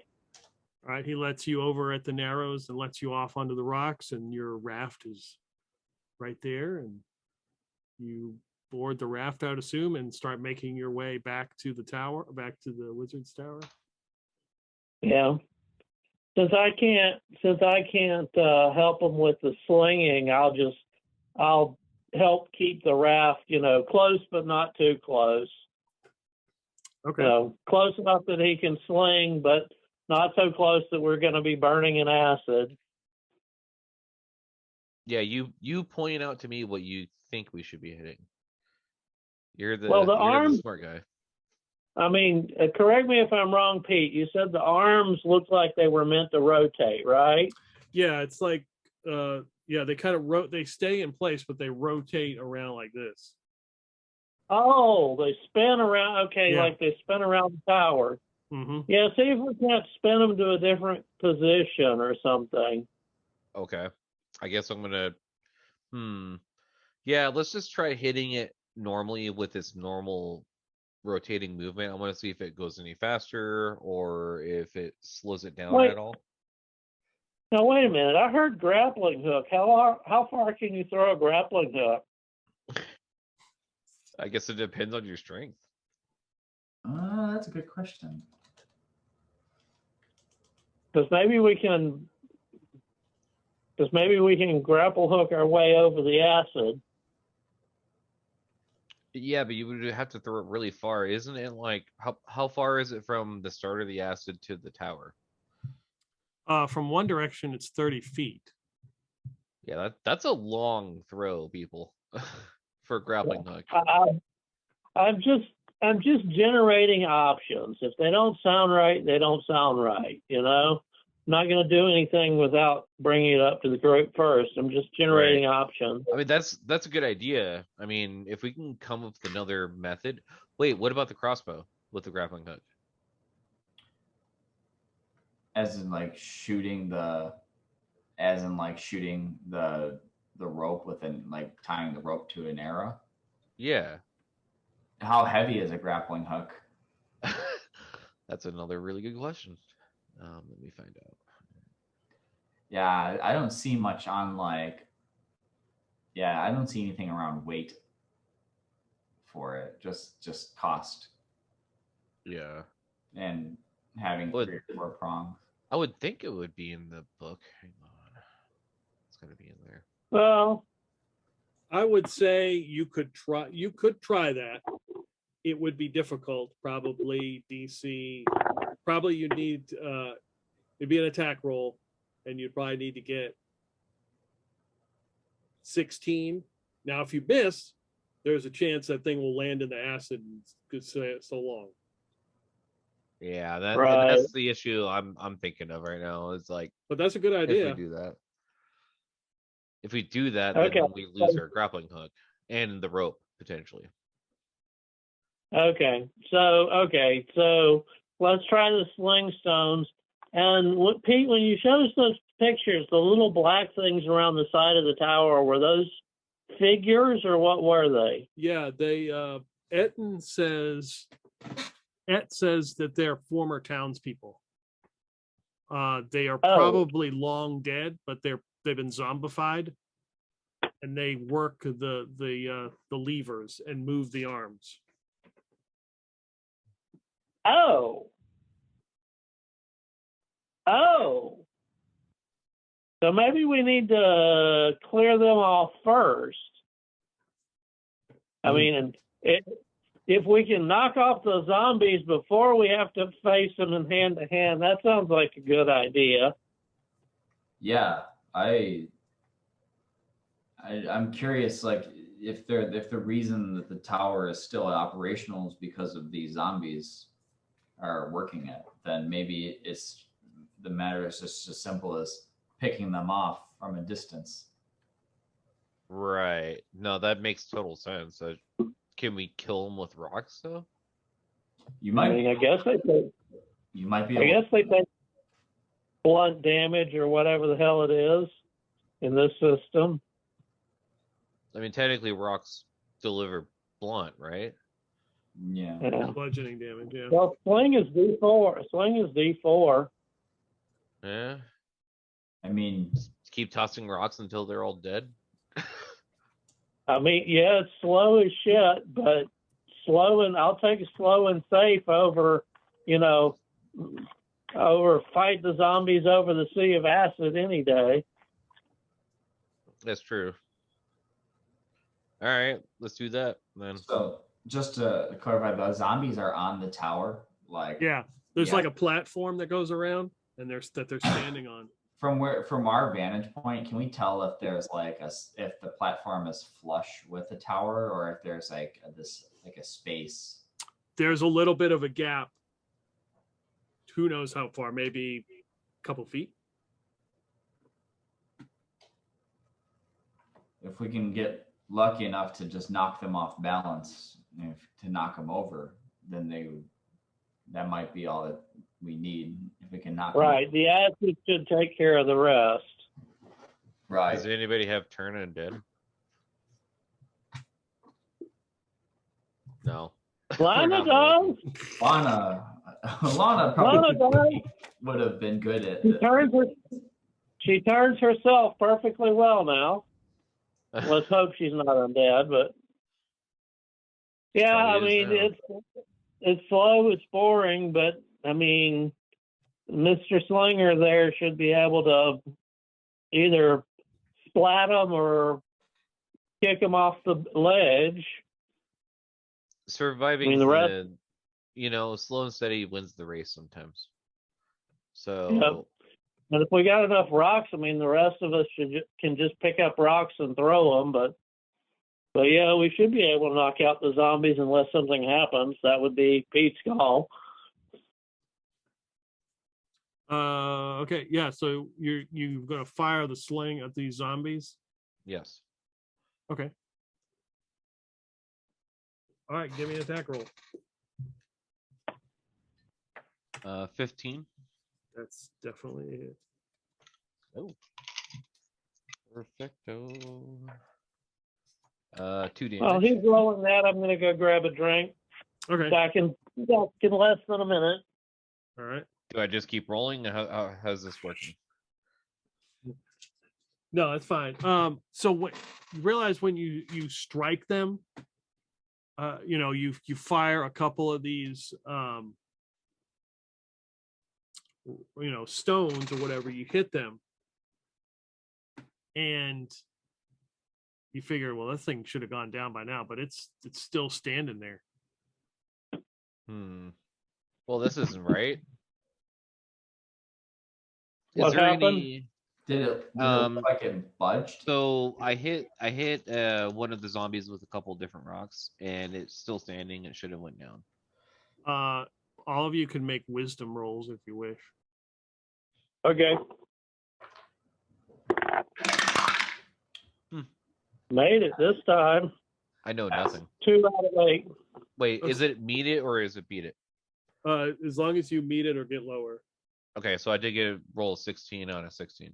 So yeah, all of you notice that you're firing. It's like, well, this should be easy. And then as you're looking at these zombies, you realize they are covered with arrows. They look like they've had the shit kicked out of them. and they're still upright and they're still holding on to these levers. So we burn them. Well, we either yank them off, grappling hook solution, or burn them. But what do we burn them with?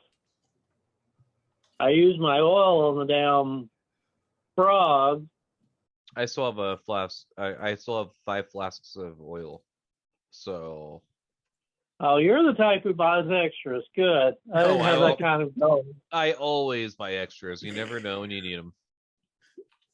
Plus, I rolled max on gold, so I was like, Yeah, well, why not? I didn't get. Well, yeah. If I hadn't rolled max on gold, I would have, but I didn't. So Right. I went Okay. for variety over depth. You know. Mhm. Hmm. So we do have oil here. I mean, if we want to try to maybe light a crossbow bolt on fire, maybe. That's probably our best bet without being able to get actually closer. Yeah, because we're kind of held up by this acid. Yeah. Yeah. So yeah, I guess maybe so. Zophan would pull out a bolt and kind of dip it in some of Pilaf's oil, and then we strike a flame and Okay. attempt to hit one of the zombies with it. Okay. Hold on, just a second. Is the tower isn't made of wood, is it? No. Okay, because that would be horrendously bad. Well, we would technically fulfill our obligation to Et by, destroying the mechanism, but Yeah. yeah, no treasure's a problem there.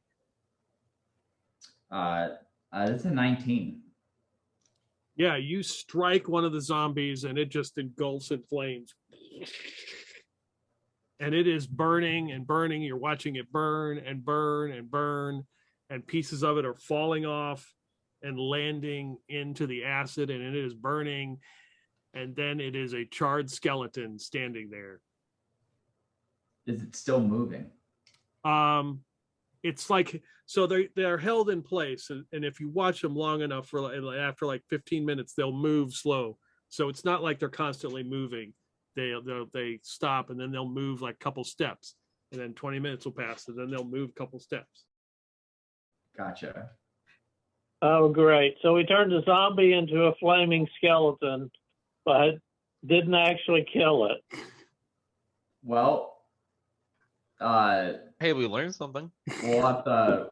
Yeah, I mean, I think we need to watch it for 20 minutes, and then we'll see whether or not it moves. Yeah, it goes on to its sequence. It moves, the lever and the arms move just a little bit. Well, it was a good idea. I mean, things burn. Well, yeah. What the hell? Okay, so again, options. We haven't tried to bang the arms yet. We could That's try true. to throw grappling hooks and either latch onto the structure or try to pull the zombies off. Zombies/skeletons off. We could throw the oil on the ledge with the zombies and hopefully they slip instead of actually being able to move the levers because they won't have the leverage. They'll slip. Come on, guys, help me out here. Generate options. Then we'll figure out which is the good one. The one we can try right now is the slings. Let's give that a shot since it's readily available and is much easier to accomplish. Or it should be anyway. Well, we can see how caustic the acid is. Oh yeah, if we throw something in there. Yeah. What if we throw some of the toad in there? Yeah, like get as close as we can to it. So I imagine there's this probably, it's probably not like a hard barrier, but there's probably some part of the water that's like basic to battery acid or to what So like what at this level of this pH level? So yeah. For all we know, it's completely harmless. It may look like acid. It may not be acid though. Okay. All right. That's another great option we can try pretty quickly. Yeah. So I'm gonna take some of the frog, probably I'm guessing one of the legs, and just toss it into the acid and see what happens. It definitely burns, and after a couple of rounds, it's gone, dissolved into nothing. Oh, good. So this is real acid. We cannot ignore this. Right. Not good. All right. Bang the arms. Yeah, let's try that And then- method next. I mean, the other thing is, if that wand is a separate piece, maybe you can knock it out of the grip. Does it, from the distance, Pete, does it look like it's a separate piece?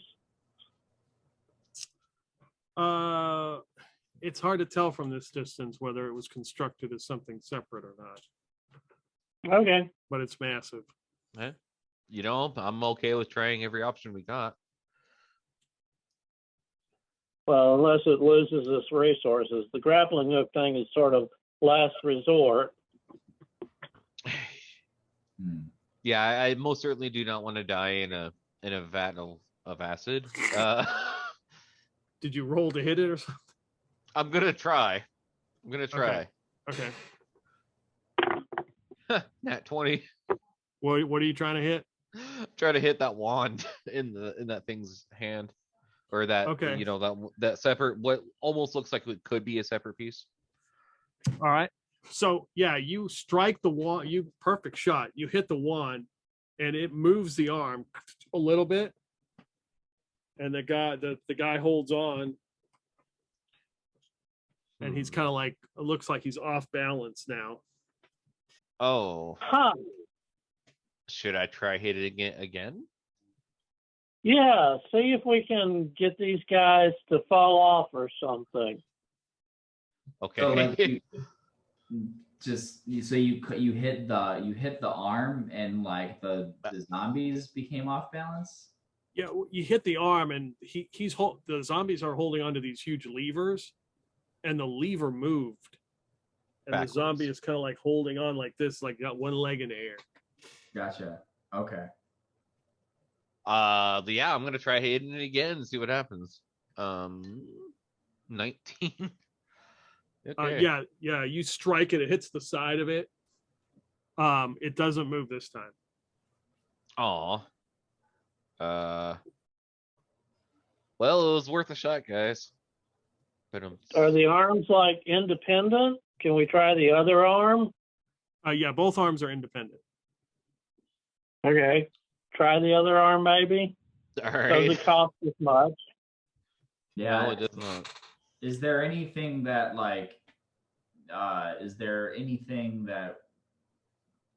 we could do to like help like guide Pilaf's shot, like kind of call specific features out, or something that would be akin to the help action in addition? Well, I mean, the only thing I can do is I can cast the light spell. I'm sure he's not seeing too well. Probably not. I am human. Let me check the distance on that sucker. Give me a moment. Light spell's so underrated. Yeah, range 120. Well, no, in this system you can blind somebody with it. I love it. Yeah. And it says a blind creature cannot attack. I mean, wow, that's powerful. But okay, yeah, it's a 120. It's like a 120 foot distance, so I can cast a light spell anywhere on this thing. Then you'll have 7 turns of clear, Dots. clear seeing to nail something. Well, we might see something else that we're not getting in the darkness too. So as you're looking at this other arm and deciding like what's your plan of action and how to help someone, what would be the best option. So on the lowest level, you all of a sudden see a figure come around from the back, moving, walking. And he looks at the zombie that's like out of place. And you see him reach into his like pocket or something. He unfolds something and he's kind of looking at it. And he folds it back up and he begins to literally push the zombie. Quick decision, guys. Parlay or attack. I say I'm gonna leave that up to Zophan. I mean, my vote, I don't want to rush. My vote is talk first. We can always attack later, but we lose any chance of surprise if we talk first. That's true. I think we should parlay and see if he is at least. All righty, who's got a good charisma? Don't look at this guy. I've got a charisma of 7. I got a 10. Don't tell me I'm the best in the group at a 10. I'm about as charismatic as a rock. Okay, well, I guess I'll give it a shot. I'll say, give it a loud yell and hail the tower. Okay. So it's pushing and it stops and looks out at you and shakes its fist. And I start waving. And goes back to pushing the zombie into place. Oh, he's shaking his fist in anger. How dare you? We'd like to talk. It's if it hears you, it's ignoring you. Okay. All right, I'm gonna sling a rock at it. Well, here's the thing. We can Diplomacy do the same is now thing. over. Okay. Sounds like. Sorry, this has to happen. Like, I don't Okay. know. I mean, obviously, this is something new we haven't seen yet. All What's right. the worst that's gonna happen? It commands the laser eyes to incinerate us. Oh God, I hope not. Or 15 is what I rolled to hit. Yeah, hit him, roll damage. Perfect. 4.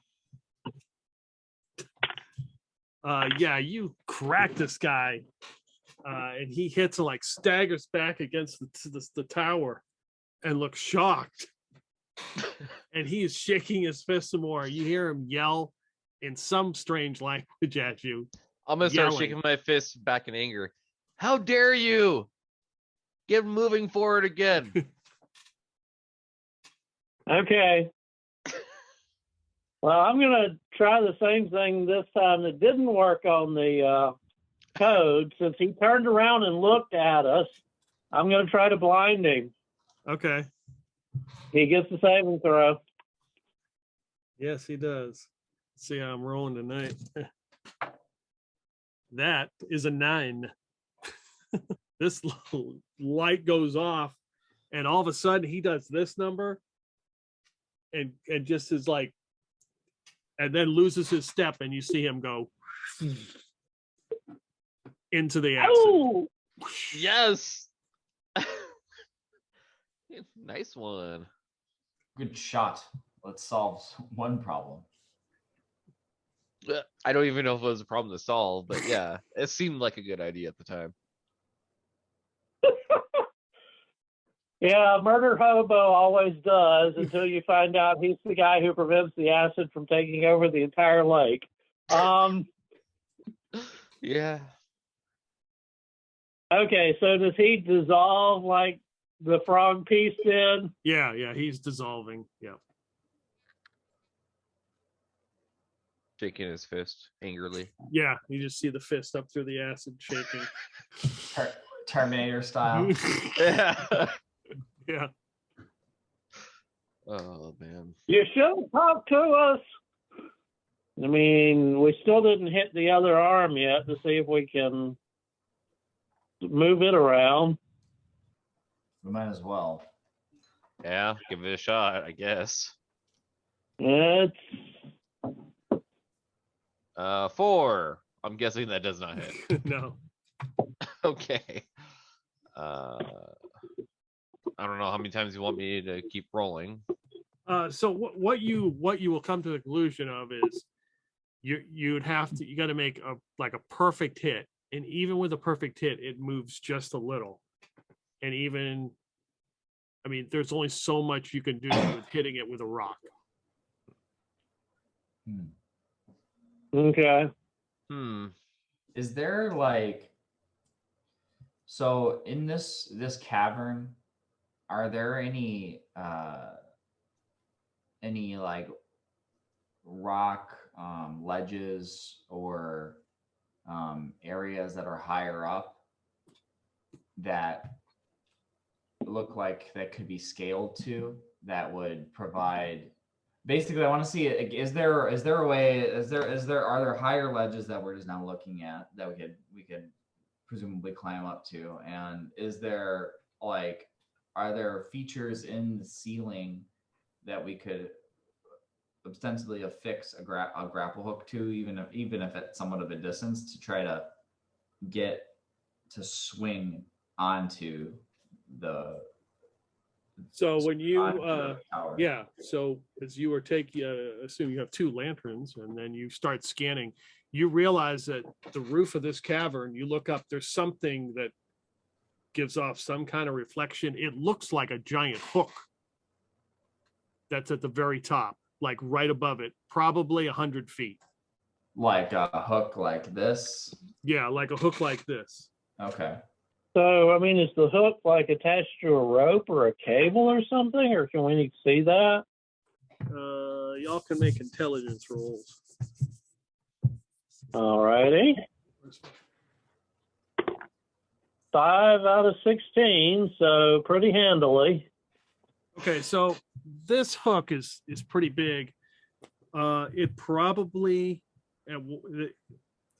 so you're guessing, obviously this tower is magical, but it probably at one time, or for some reason, so the hook kind of looks like this sticking out.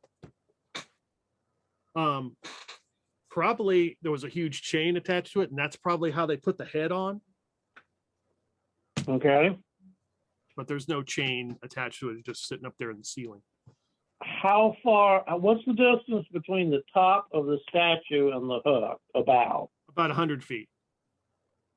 Yowza. I can't think of any way to get up there. Can any of you figure out something?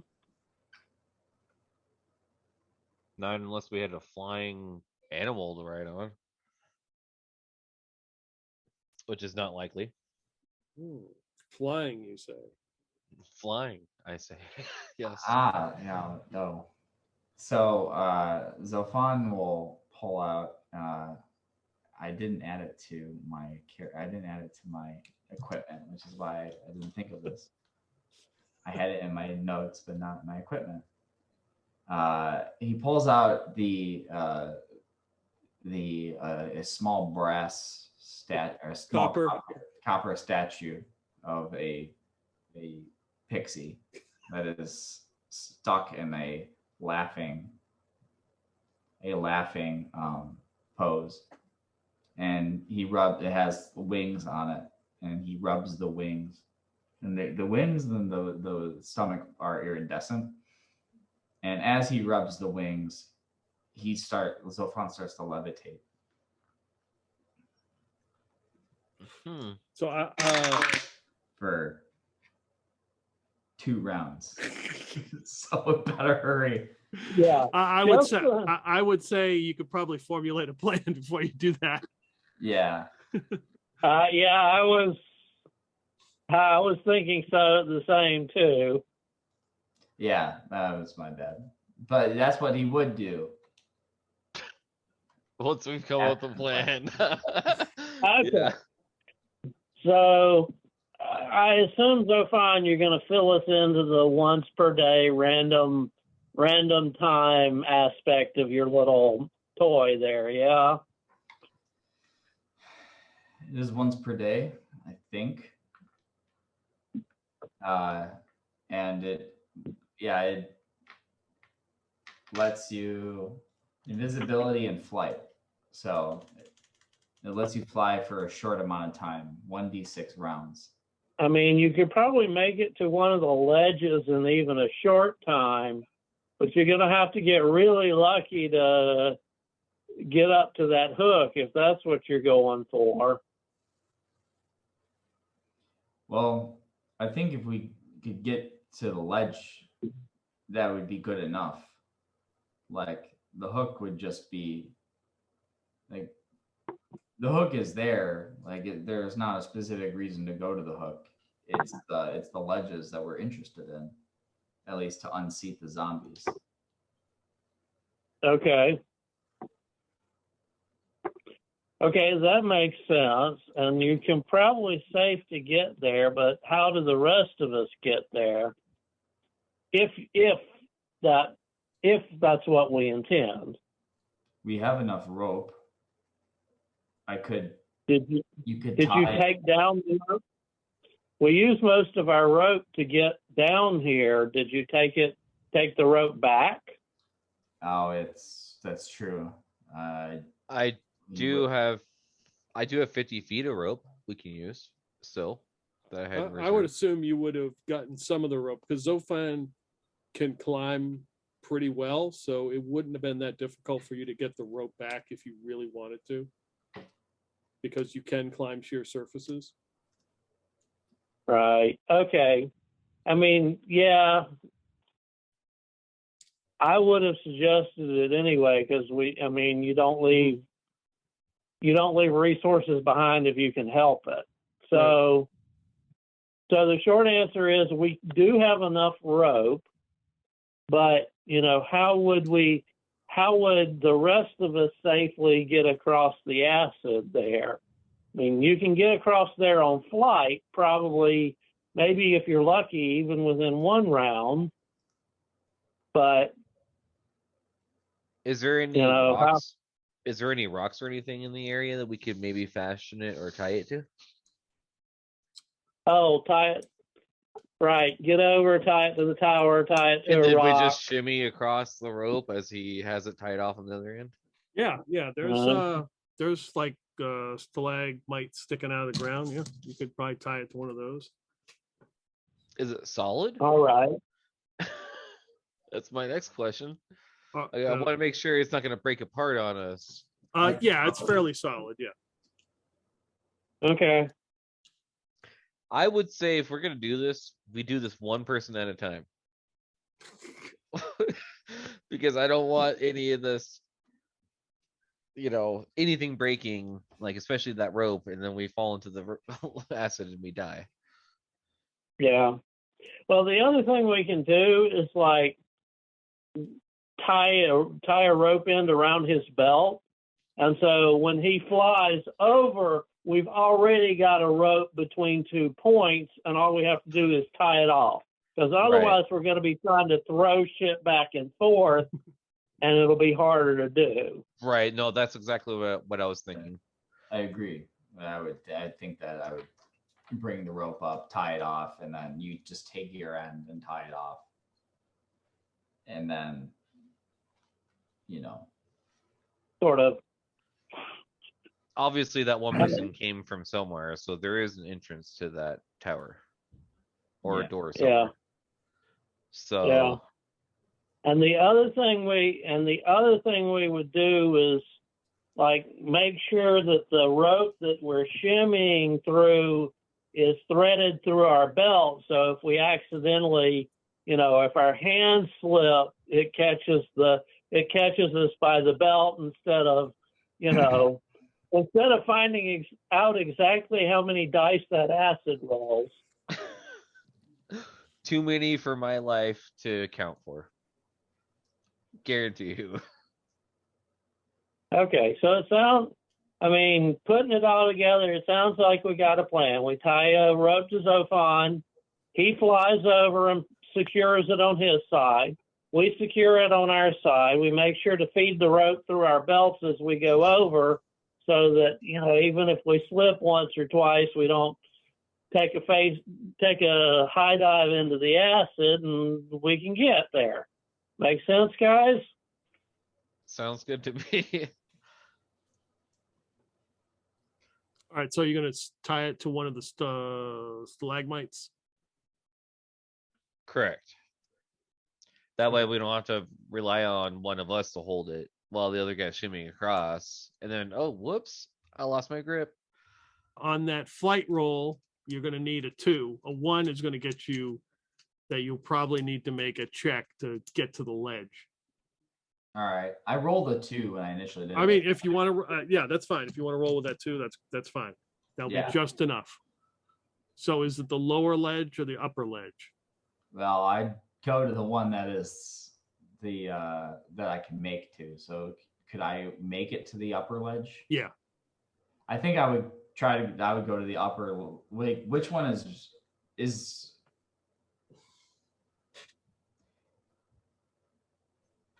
I guess I would try the upper ledge. Okay. And fly up there. Okay. So yeah, you see Zophan with these little insect wings sprout and fly across, and you get to that ledge, and you are on top of this tower now. It's it's made out of some kind of rock that you are unfamiliar with, and it looks as though the acid has eaten some of it away in spots.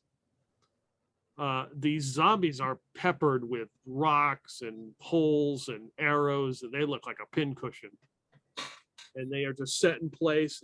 You're kind of looking at them. They have no eyes, and whatever left of their flesh and clothes just fallen off, and they're just kind of locked in place.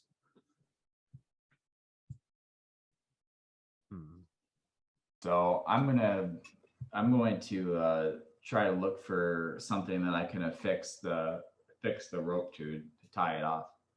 Yeah, the ledge is wide enough that you could swing it all the way around and probably tie it to that ledge. Okay. Or you could tie it to that thing that they're holding. The big lever. As I ask a person who does rock climbing. Yeah. I think, I'd probably tie it. I think Zophan would probably tie it to the ledge if it goes down.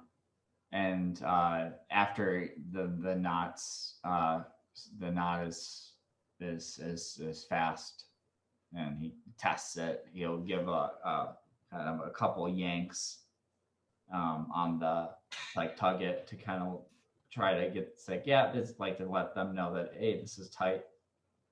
Okay. So who is first across? You can use Dex or Strength. And this is basically to see how long it takes you to get across. So 2 rolls will get 2 successful rolls, get you across. So whatever that is, you add a +4. So if your strength is 15, add 4, 19, you roll a 19 or lower, you're moving across on this rope, no problem. Okay.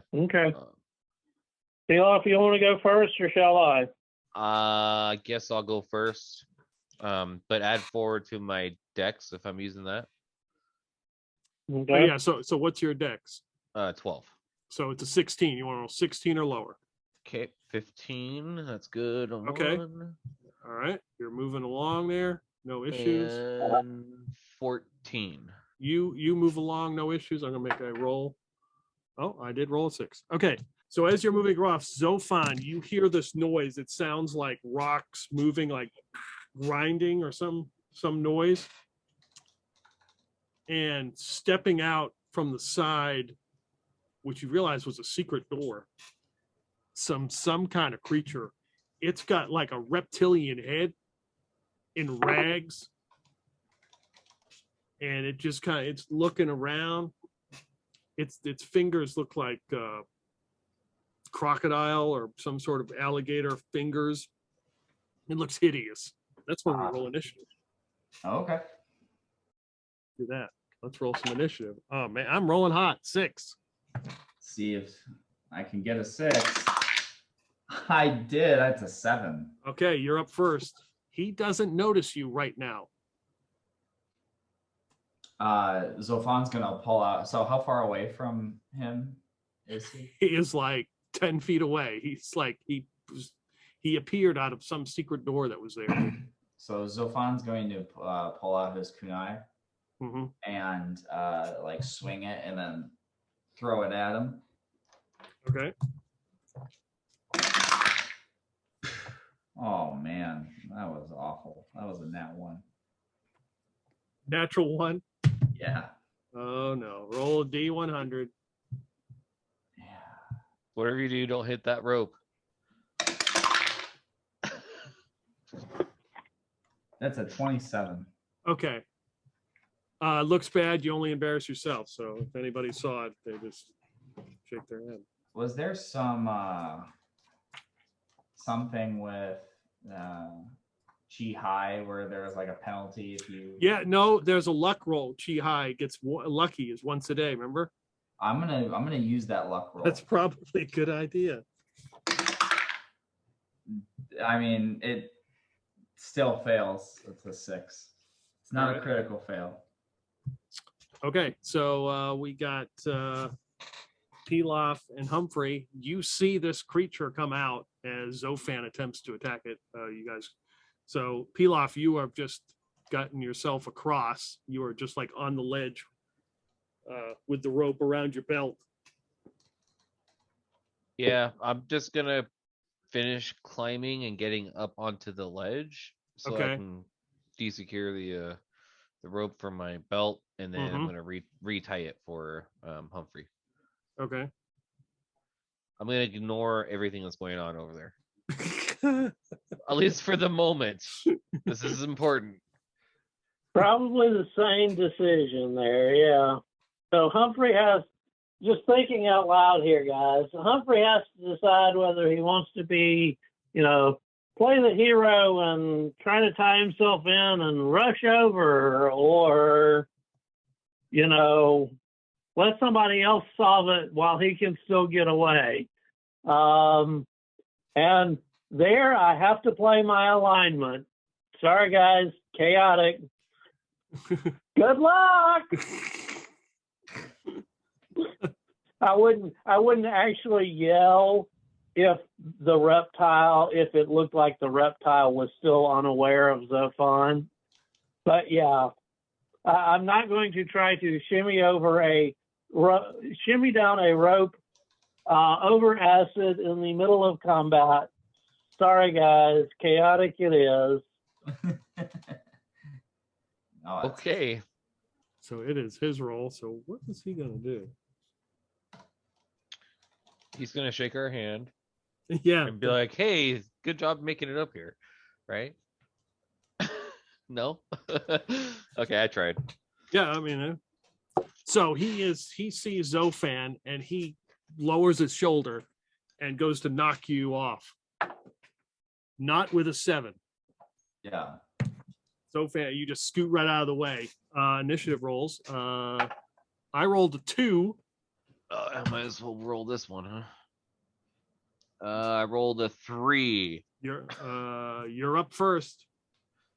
All right. I guess I'm going to use my staff, pull that bad boy out, and I'm gonna run over and try to knock him off the ledge.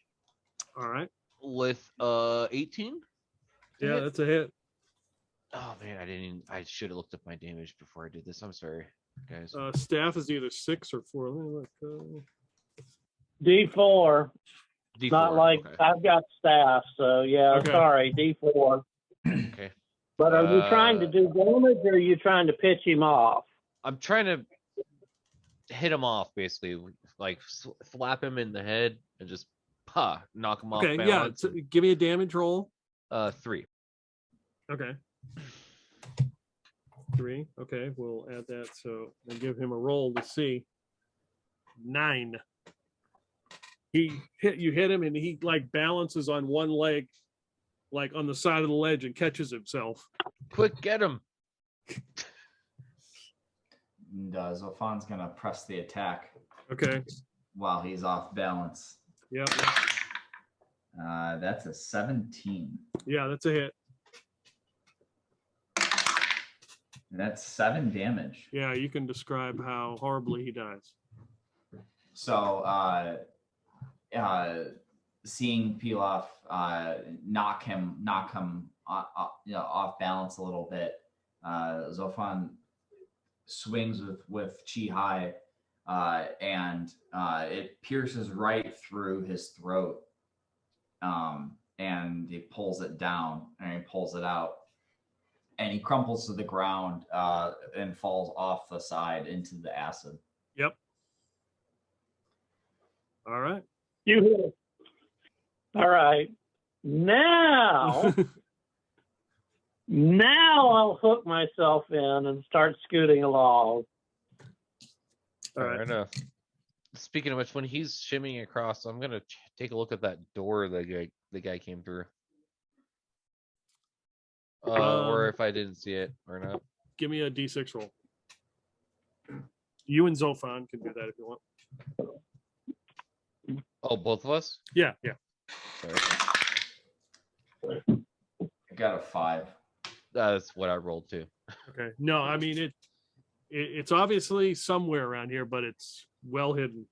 I'm gonna take my staff and just start banging it against the wall in intervals of like 5 feet. Trying to see if I can. So you're attracting more lizard people to come out. Oh, wonderful. Well, we surprise them and just knock them off the ledge. Or vice versa. Maybe we should try to eliminate maybe we should try to eliminate the undead manning the levers first. Actually, that's a good idea. I shall stop doing what I'm doing then. All right. Okay. So am I over now or not? Yeah, yeah, yeah, you're back. Okay. It takes success. Okay. Yeah, same 2 rounds basically. Unhook my belt, take out the rope, rehook my belt. All right. So we playing Zombie Bash? Is that the name of the game, guys? Yes. Yep. Whoever can throw the most over the edge wins. Okay. Well, just start hacking away at them with a short sword. Basically just like trying to hack. The motive would just be to like hack their arms off and then just like push the rest overboard. Yeah, you seem to do that. Their hands are fixed to this thing, and you just basically cut their arms off and push their torsos off, and they just plop into the acid and burn up. So now their arms are just kind of stuck to the things like this. Okay, so hear me out on this. What if we take these things and push them back the opposite direction? now wait a minute. I have to say this right now. Plop, plop, fizz, fizz. Oh, what a relief it is. True. I'm just throwing something out there. We haven't tried that yet. Yeah, okay. But somebody has to watch for reptile people popping out of the tower. I mean, I've probably got the biggest strength in the group. So if I push, I want both of you guys watching out for, sudden appearance of reptiles. Oh, that's the least of my concerns. If you can hit them, they die pretty easily. But okay, Mr. Badass. Mr. Acrobat, who's used to high ledges and, better combat than me, Okay. I mean, but, seriously, I don't want to get surprised when the secret door opens up right behind one of us. I mean, if you guys agree, I'll start trying to push around the levers. I'll look on the opposite direction of wherever Zophan's looking. Yeah. So, Okay. Yeah, we're Got both sides covered. All right. So you're going to push the lever, what, as far as it'll go in the opposite direction, or? Basically, yeah. Okay. Give me a strength roll. All righty.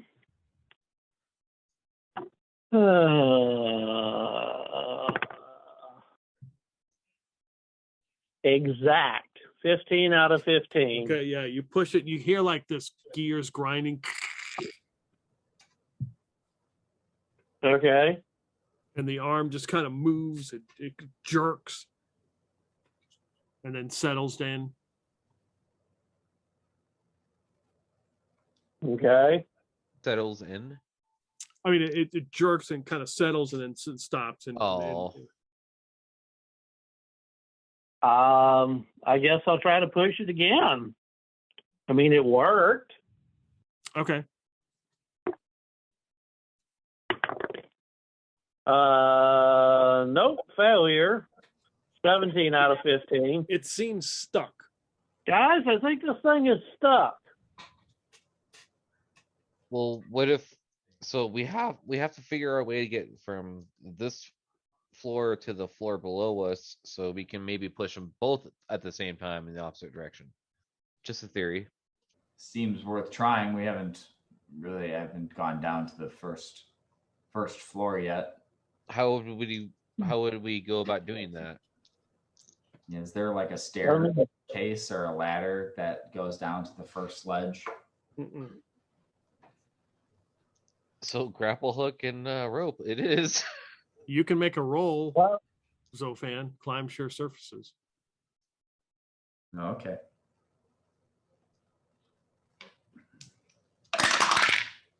$44, so he makes it. Yeah, you can climb. You're headed down to the first one. Yep. Yeah, you can swoop down there and like shimmy down the side of the rock and get to that first one. Before doing that, Zophan would say, I can go check out the first ledge to see if there's a similar lever device. And when I find it, or if I find one, I'll call out, and we can try to coordinate our pushing. okay.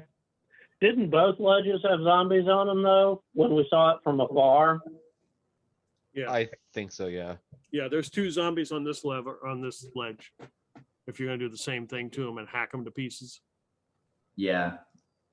Yeah, Yeah, you do that and push their bodies over, and they plump in the acid. Their hands, arms are still attached to the levers. All right, I found one. Or two Perfect. levers. Okay. All right, so Zophan, you're gonna push. Yep. All right. And On the count of push. Yeah. 1, 2, 3, push. I just made it. Got it. I rolled it. Okay. My strength is 11. So this time I rolled a 4 of 15. So okay, yeah, you push it. You jerk the thing. You see both arms swing, and they kind of stop, and then they rest in place, and you can hear again gears kind of like grinding. Okay.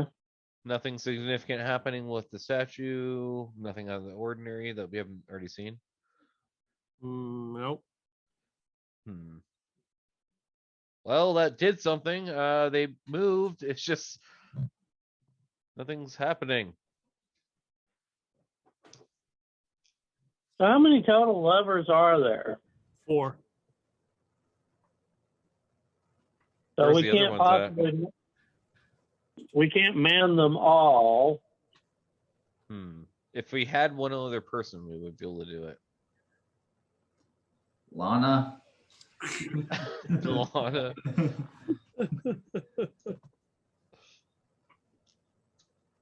Damn it. I mean, well, unless lizard men start popping out of the woodwork, we can experiment a little and, push one, push the other, see if we can figure out the mechanism. Or maybe there's a pattern to it. Yeah, I mean, that's the thing. But yeah, we're going to have to sort of experiment to do it, one lever this way and the other lever the other way. Okay, that doesn't work. Or one lever this way and then a different lever the other way. And, we can, again, unless we're attacked, we can probably slowly work our way through the combinations. It's the attack I'm worried about. Being attacked on a sketchy ledge. Yeah. Yeah. Well, we've got our climber over there. speaking of, Zophan, maybe Zophan would kind of call. I'm going to check to see if there's a door on this level. All right, give me a D6 roll. Yeah. A 1. So you find the edges of actually a door. The outline. It's not obvious, but you have found it. So Zophan's going to call out where he's at. He's like, I found one, and kind of like come see if there's a door at this position where I'm at on the upper ledge. Okay. I haven't made my roll yet since I wasn't over there when they were looking for secret doors. So I'll do what he says. I'll walk over. I'll to his position and make my roll and roll a 2. You find it. Okay. You find the door. Exact same position? It's about the same spot, yeah. That's interesting. Oh. Thanks for the help. I wouldn't have found it otherwise. Yes, it increased it 2 out of 6. Okay, so poke around the edge and see if there's like a trigger or a switch, just poke, poke, poke, poke, poke, poke, poke, poke, poke, poke, poke, poke, poke. So who's on the top floor is that was Humphrey and Pilaf, yeah. And on the bottom floor is Zophan. Yep. Okay. So you're poking around, trying to figure out these doors. Both doors open at the same time. And strange-looking reptilian, hideous creatures are staring at you right in your face. Oh, shit. As we roll initiative. Shit. And I got a 5. It is a brand new round. Zophan, you go first. You're our best chance of getting first initiative.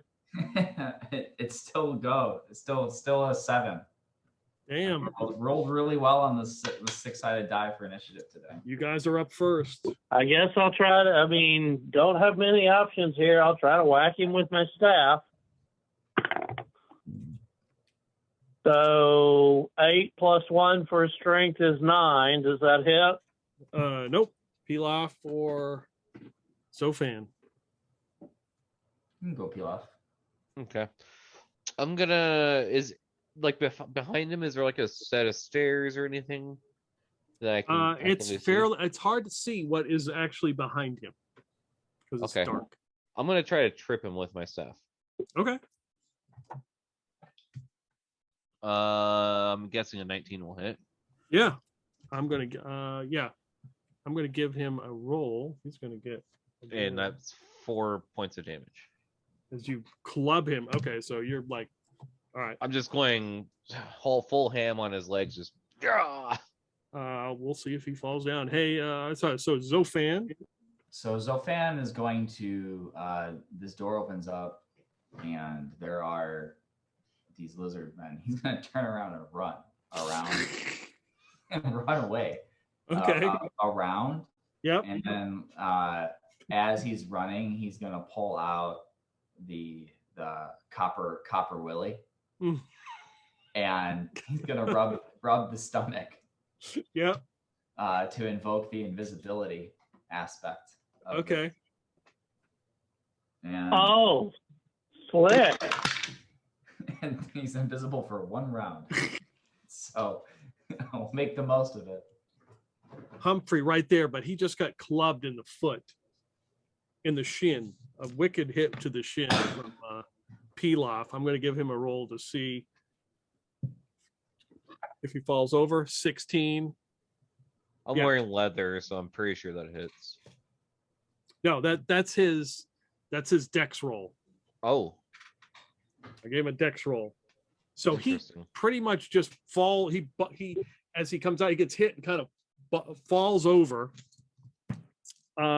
Give me a dex roll, Humphrey. Me, okay.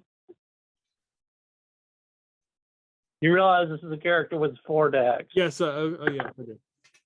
I can roll it too, though. Yep, you somehow move out of the way as he falls to the ground and grunts and groans in anger. You can see he's got like a reptilian face of like a crocodile in his hands. One hand looks like the hand of like some kind of crab hand, and the other one looks almost like a bird claw. The other one comes out and doesn't see Zophan and just kind of looks around and starts running around looking, and he comes to the rope. Well, let me make a roll. Let's see if he even notices that rope. 9. Yeah, he does. He is on the lower floor. He looks up and sees this rope and starts pulling on it. It is initiative roll for the next round. And I need to roll Alright. inside the box for 6. you're up Nice. first. All right, so he's on the ground. I'm gonna try to jab him in the face now. Yep. Nat 20. Yeah, he's very dead.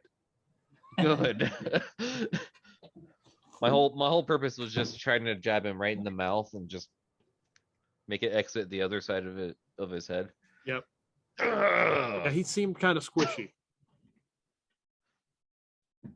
There's a lot of guts that come back out of your staff when you pull it out of him. You gross. It takes a little bit of effort. You got to put your foot on him and like. Zophan or Humphrey.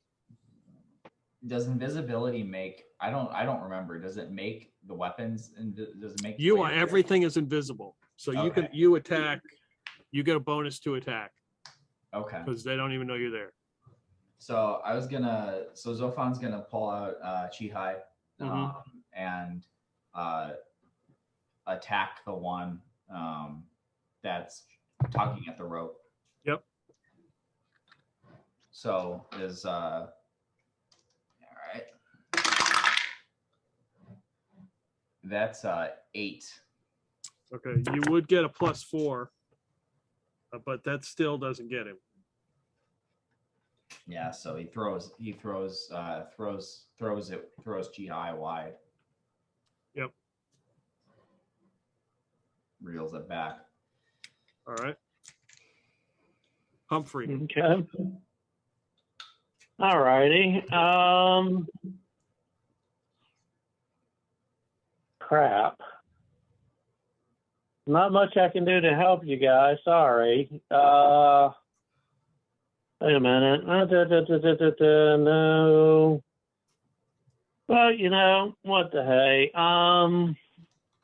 I'll say to Pilaf, you know, check the door and make sure there's no more coming out, and I'll, you know, I bought iron spikes. I'll take out an iron spike and try to, you know, at least distract the guy on the lower level. Just chuck the spike at him. Don't know if it does anything, but just trying to distract him so that Zophan can get him next time, or Okay. you know. Give me a roll. Give me an attack roll. Okay. Give you an attack roll. 18. Wow, even with the penalty. Roll some damage. Give me a D4. D4, okay. 3. So yeah, you Nice. definitely distract him. You hit him with a spike. Nice. All right, he is up. Let's see. He had Chi High went whizzing by. He got hit with the spike, and he sees the rope. Make a roll here to see what he does. 5. Actually, he focuses on this rope. He's very concerned about it.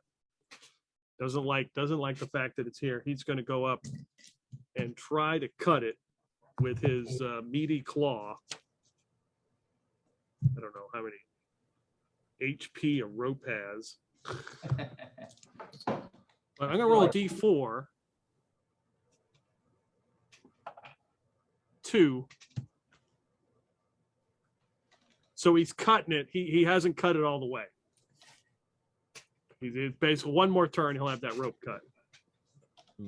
And we've got another initiative roll. And I rolled a 3. And it's Humphrey. Oh boy. Oh, wish me luck. 5 minus 2 is 3. Tie What goes do to you you do? guys. You're up first. Okay. Oh, we win ties. Okay. Yep. Well, Zophan, you want to try to finish this sucker off? Yes. The Zophan appears next to him, or 10 feet away. Yep. Zophan's visible now.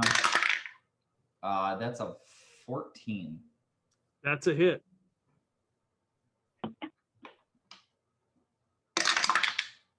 Uh, 5 damage. That kills him. So he throws the kunai. It hits him in the shoulder, which that itself isn't the killing blow, but then he pulls him, pulls him off balance, and it rips out as he like tumbles in off the ledge and into the acid. Yep. Plop, plop, fizz, fizz again. We're playing Alka-Seltzer again. My immediate reaction is going to be to jam my staff in that door so it doesn't close on us again. Well, Okay. there is a dead body in front of it right now. Well, yeah, okay. That's true. Well, right. in So, any case, yeah. I guess we can try going through. I'm gonna light my lantern, I guess.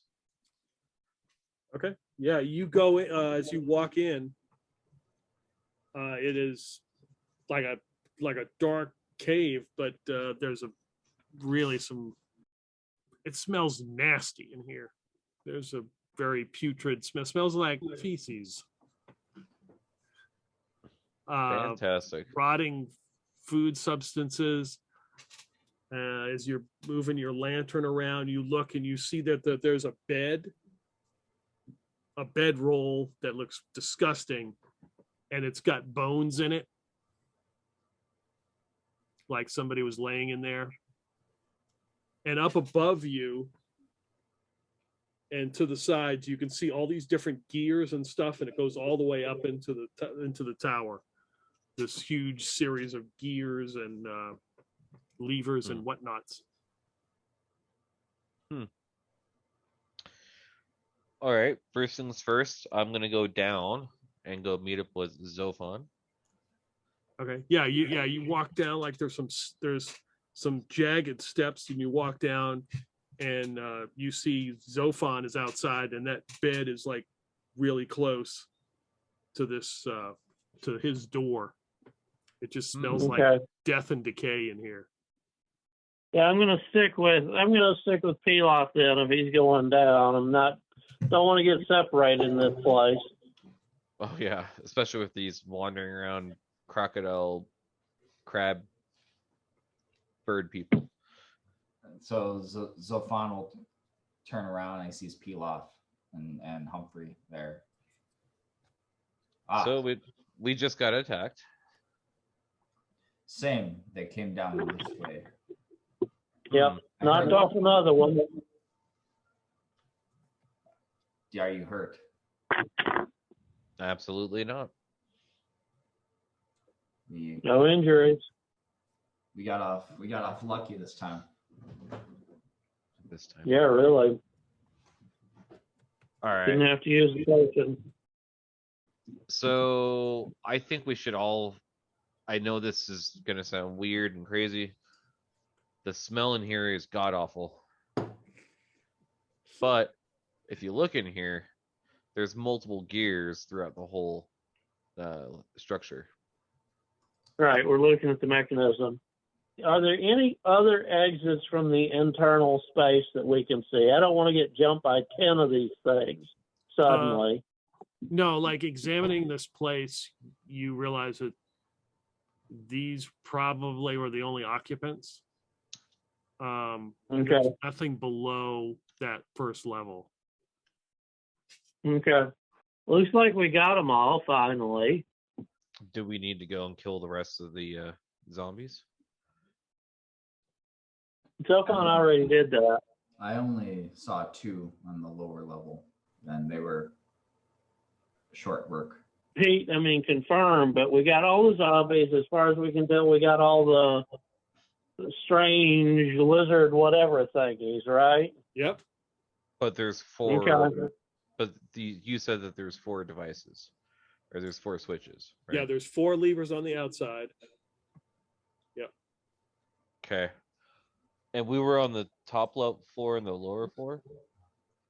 Yeah, you were on both floors, so you can basically see the whole internal workings. That you begin to hear like some kind of strange language. You heard this before, like when you first looked at the statue, and now you begin to hear it. It like echoes in here and reverberates, and then it lasts for like 20 seconds and then stops. I mean, can I tell if it's a magical language or Yeah, a it's some sort of magical language, probably some sort of Underdark language, but it's certainly like an incantation. Okay, well, I'll say it. I'll say, guys, I think that's a spell. We need to find its source. Perhaps if we sensed it go higher, and see if we can find some room that is brimming with an energy that's less based off of machinations. What are our options? I mean, other places to explore, or? I mean, you could go through the item. You could go through like, it's kind of like stairs that go down, and then there's that nasty bed with the bones in it. There's like some kind of chest, but it looks broken. There's like piles of rotting food and rotting stuff. I mean, you could go through some of this stuff, but most of it is the gears and the inner workings of this tower. Well, I mean, taking a few minutes to like poke around and clean up. Anybody, Druid? You mentioned shovel. Do you have a shovel? Believe it or not, I do not have a shovel. That is one thing I don't have. Okay. Well, I've got a spade, so I don't have to touch this crap with my hands. I'll just sort of shove the worst of the stuff off the ledge and see if we can turn up anything. Okay. Give me a wisdom roll. A wisdom roll. Yeah, always. 2 out of 8. So moving some of this stuff and literally crap around, you find a jar that is glowing. You wouldn't have seen it before because it was covered with whatever matter on it. And it's like dentures, like somebody's teeth, but they're glowing like, it's like a red glow from coming inside of it. And they look like a set of teeth. Okay, like normal human teeth, or yeah, like normal human teeth. Okay. Yeah. Hey, we found the teeth of Vecna, guys. Just kidding.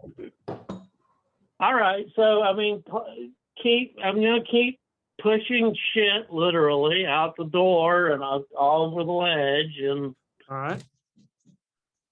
so at least we don't squelch when we walk around in this damn place. Zophan and Pilaf, what are you guys doing? I'm gonna go up the tower as high as I can get, Okay, so I can see what's up there. give me a dex roll. 9 out of 12, I believe, is what my dex is. So climbing on the gears. Yeah. You manage to like shimmy up through like this little passage. You got to like literally scooch through. You realize you're in like the head portion. And then you look up and you can see, you would assume where the mouth is some kind of swirling mass. You would guess that's probably generating the acid. And then above that, you can see like some indigo, some kind of glow of indigo, probably the eyes. Nothing I can really reach to grab or anything. None of that. It's probably, yeah, Because it sounds like it was so tight, I probably wouldn't be able to move my arms very well. well, it was just that spot. It's wide open now. I mean, it's like, Oh, yeah, it's like its own separate room kind of thing. It's like 8 feet across. Okay. I'm gonna take a look at the eyes. Okay, so you climb up past like this whirling mass. It looks like it's almost like in some kind of not an urn, like a bowl or something, and it's whirling, and that's what's spitting out this acid coming out of the mouth. And you climb up, you can see that there are like footholds, like where somebody has put up here to climb, and you climb up, and there's these huge indigo gems, crystals that are set in the eyes. You would know that, at least in your world, that at one point magic vanished, and when it returned, it came in the form of crystals. So a lot of times, most magic items are used, crystals are used in them, or at least a part of something to make something magical. So that would explain why this spell is so powerful, because these crystals are huge. Yeah. Way larger than something we would normally see. Yeah, oh yeah. Worth a ton on the black market. Not that my character cares about that. Yeah. Well, you can leave the, expensive stuff for the rest of us. Yeah. Okay, so what else is in here? You said that it was the mouth thing, and the eyes. gems for the eyes, and that's it. Yeah. Nothing else I can reach or touch or anything like that. Give me a wisdom roll. A 5. All right, give me a D100 roll. 13. Like you're climbing up, and there's like little footholds, so you're climbing up the side of the head, inside the head, going past the glow of the eyes, the indigo crystals, and you come up to the top, and it looks like a little so he's put like a board up here for like a little shelf, and you realize there's a potion bottle up there, and it's got some dust and shit on it. But as far as I can tell, that's the only other thing there. Yeah. I mean, it's pretty obvious that he climbed up into the head to the other two of us, right? Yeah. He climbed up. Yep. Okay. Well, I will take a moment off from my, dustpan duty and yell up at him. There were glints off the ears. Can you see the ears from there? That's a good question. Let me check. And then I'm gonna go see if I can see the ears. You don't see anything from inside here. I can't see anything, but I see the eyes and what appears to be some sort of magic ritual going on that's spilling out the acid. Okay. I'll look at it in a bit. Zophan's gonna climb up and also climb up and investigate. Okay. Seeing he's gonna focus on the pool, like the acid fall. Mm-hmm. Does it look like there's a swirling mass and there's just the acid is coming out of it, being produced? Does it appear to be connected to anything? Like, are there any? Is it just like sitting here and stationary, or is there? Yeah, it's like sitting on a ledge. You can kind of look out and you can see out into the cavern, out into the cavern because it's the mouth. So it's kind of it's just in this, it's just like whirling and swirling in this bowl and just kind of spilling over. Mm-hmm. Let me know when I'm finished up. I'll climb up there and try to figure it out myself. After all, I am the magic user of the group. Yeah, right. Give me a dex roll. All righty. Oh, you're asking the wrong man. 11 out of 4. Okay. Yeah. So Humphrey is making his way up very slowly to get up to join you. So as you're doing it, so what did you do with the jar with the mouth? I just left it down there. If it's like tiny, I'll throw it in my pack. But if it's big ass thing, no. Oh, I'll throw it in my pack. So as you're climbing, right, you're trying to make your way up here. It's, you're slipping a little bit. It's awkward. You hear the mumbling noise again and realize it is coming from your pack. This strange language. This sort of magic language is speaking as it reverberates in the entire tower. Okay. Hey, it is the teeth of Baghdad. They're casting freaking spells. I'll tell these guys that when I get up there. Okay. Seems closer. Yeah. I wonder, what is that? Where is it coming from? Well, I don't think Pilaf. Well, I think Zophan was down there, but Pilaf hasn't seen him. I'll pull out the container with the magical glowing teeth and say, "Hey guys, I think this is the thing casting the spells." Huh. Maybe we should just throw it into the acid. Problem solved. Yeah, except the acid is a problem in and of itself. So Yeah, how do we get out after? do I think that like the eyes are, given that the eyes are the magic crystals, do I think that they're like the power source for the rest of this crapola or what? Everything has to work in unison. So removing one item will shut down the entire operation. Now, how much will still go on, who knows? But it would.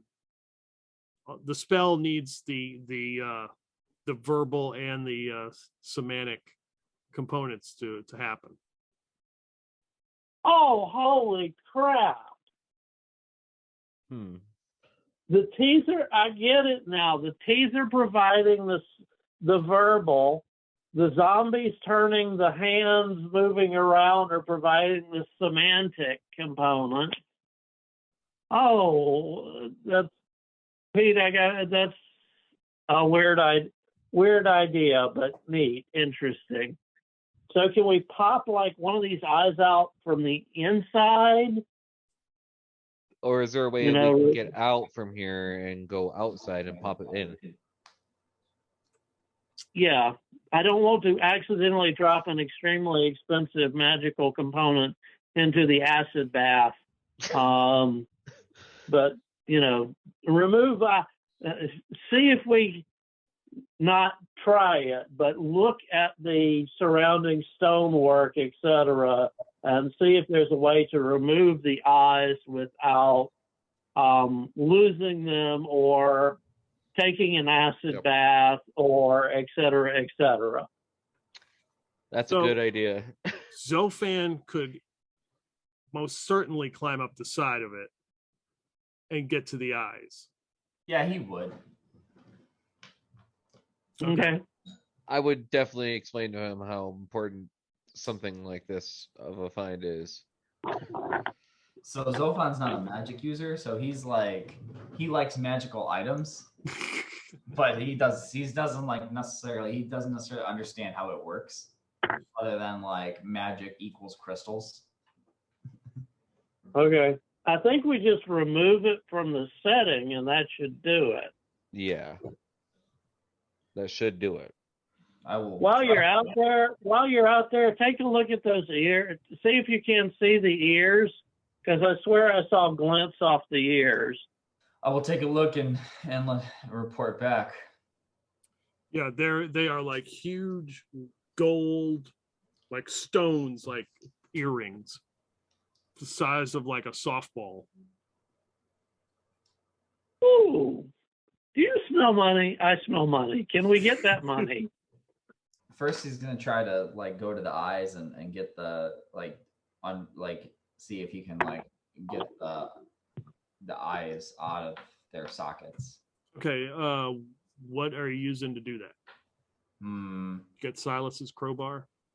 Yeah, because Silas didn't have his crowbar. It like was on the ground, so it didn't get bronzed to his person. That is correct. I've got it. Okay, I've got a chisel if you need one. You know, you take the chisel and the crowbar, and just to have options.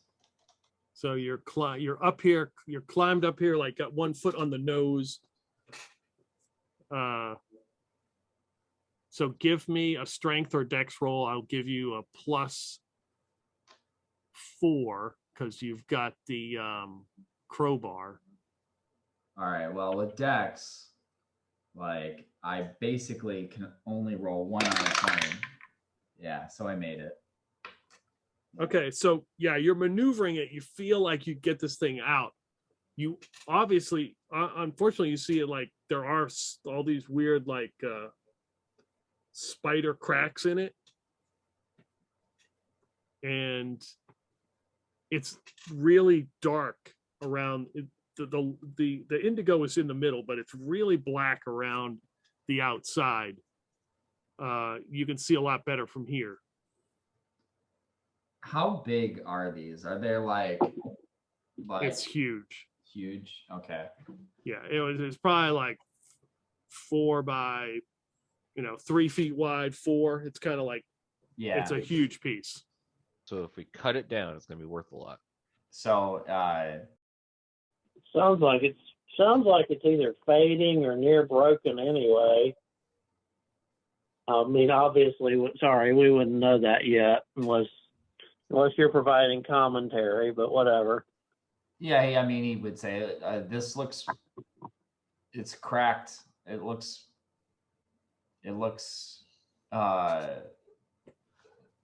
It's kind of blackened.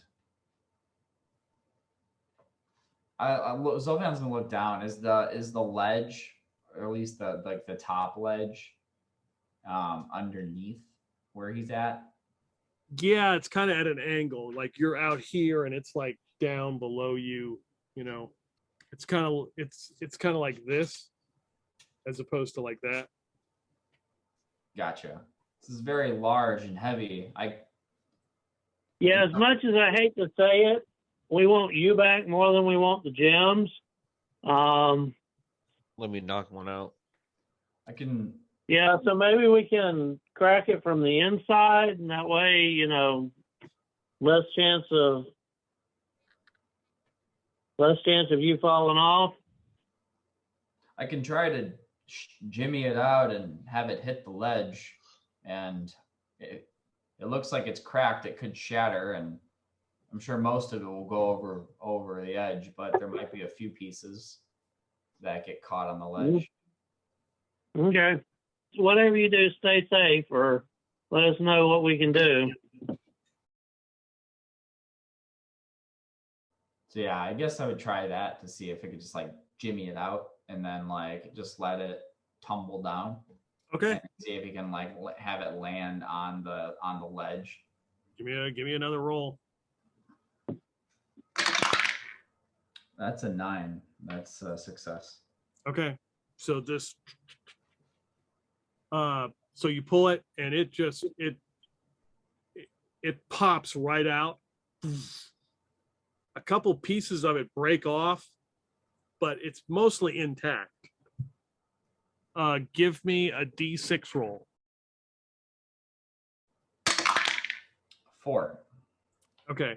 It bounces off goes past you, hits the chin, bounces off, and catches that second ledge and goes right through it. It breaks it right off and goes right into the acid. And takes the ledge with it? It took a piece of the ledge out. A chunk of the ledge. So Zophan will be like, why did I look down and then look back where where it was? You said a couple pieces broke off? Yeah, give me a wisdom roll. I made it. That's a 6. On the first ledge below you, you look down and there is a indigo shard sitting there glowing. So Zophan would call out, well, it took part of the second ledge with it, but there's an indigo shard. Piece did break off on the first ledge. That looks like it still has some magic in it. Okay. So why don't we retrieve that before you try the second eye? Does that make sense? Yes. I'm good here. No offense, Pilaf. You're probably faster retrieving that sucker than I would be. Yeah, I can grab it. Humphrey, you notice that the bowl that is spitting out the acid is like half size now. That swirling mass is shrinking and it's spitting out not as much acid. Zophan, if you look down, you realize not as much is coming down. Pilaf, as you go down and get that shard, it's just a indigo shard of crystal. Well, that looks like it worked. I think we need to take out or halfway worked. I think we need to take out the other eye. Got it. You up for it, Zophan? Yep. And Zophan will move to the second eye and repeat the same thing. Okay, give me another roll. It's a 12. That's a success. Yeah, same deal. Just like you see now, you can see all the little like spider cracks in it as you're pushing it out, and it's moving. Make another roll, and then D6. That's a 2. It's a success. And a 4. Again, you pop it off a couple pieces break off. It catches like the side and bounces, and then completely misses the ledges and goes right into the acid. All right, it's gone. There's another couple of pieces on the first ledge. Zophan, give me a dex roll. 13. That's a success. Okay, you hold on as you feel the head just do this. And Humphrey, since you're up in there, you can feel it move. That acid bowl just stops. There's just a bowl sitting there. There's no more acid. There's no more swirling anything. And you feel this head moving, like swaying almost. Guys, we might want to get down to the lower level. Is it getting worse or is it stabilizing? It's hard to tell. It's like before, I didn't feel it move at all, but it feels like it's moving a lot, but that wouldn't take much. Okay, nobody move fast, but yeah, let's play car over a gorge one at a time, slowly move towards the stairway and get the heck down. Unless you guys have a different idea, but I'm not liking what's happening here, guys. Zophan's already climbing down. He's like, I'm not sticking around up here for this. I'm gonna grab the final crystal out of the other eye. If it dropped. Oh, yeah, you find a shard of it. Most of it went into the acid. Perfect. I'm gonna do that one. Grab that one too.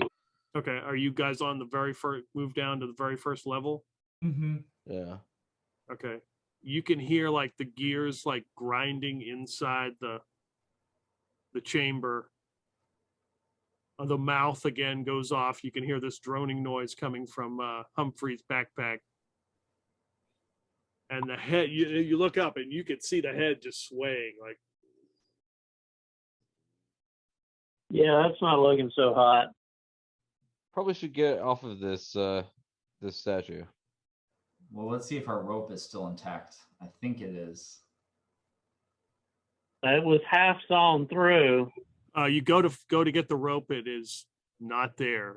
There's the piece that's attached to the ledge, and the other piece has fallen off. I mean, there wasn't much holding it. Jump out, grab the rope, and hope you can survive.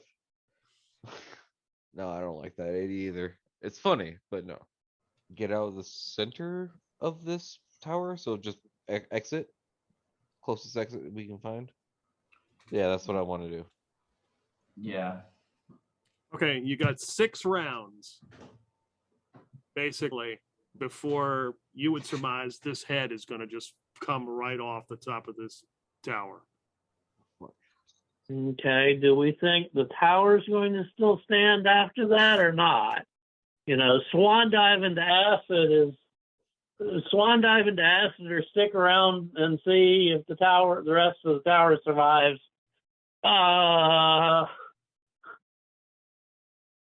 You know, I don't know which one is better unless there's something obvious about it. You still have any uses? Can you get out, Zophan? And you still have any uses on your ferry? No, it is. It's inert for the rest of the day. All righty. I got no spells that would work. I don't really have any equipment that would work. Everybody give me a wisdom roll. I still made it 15.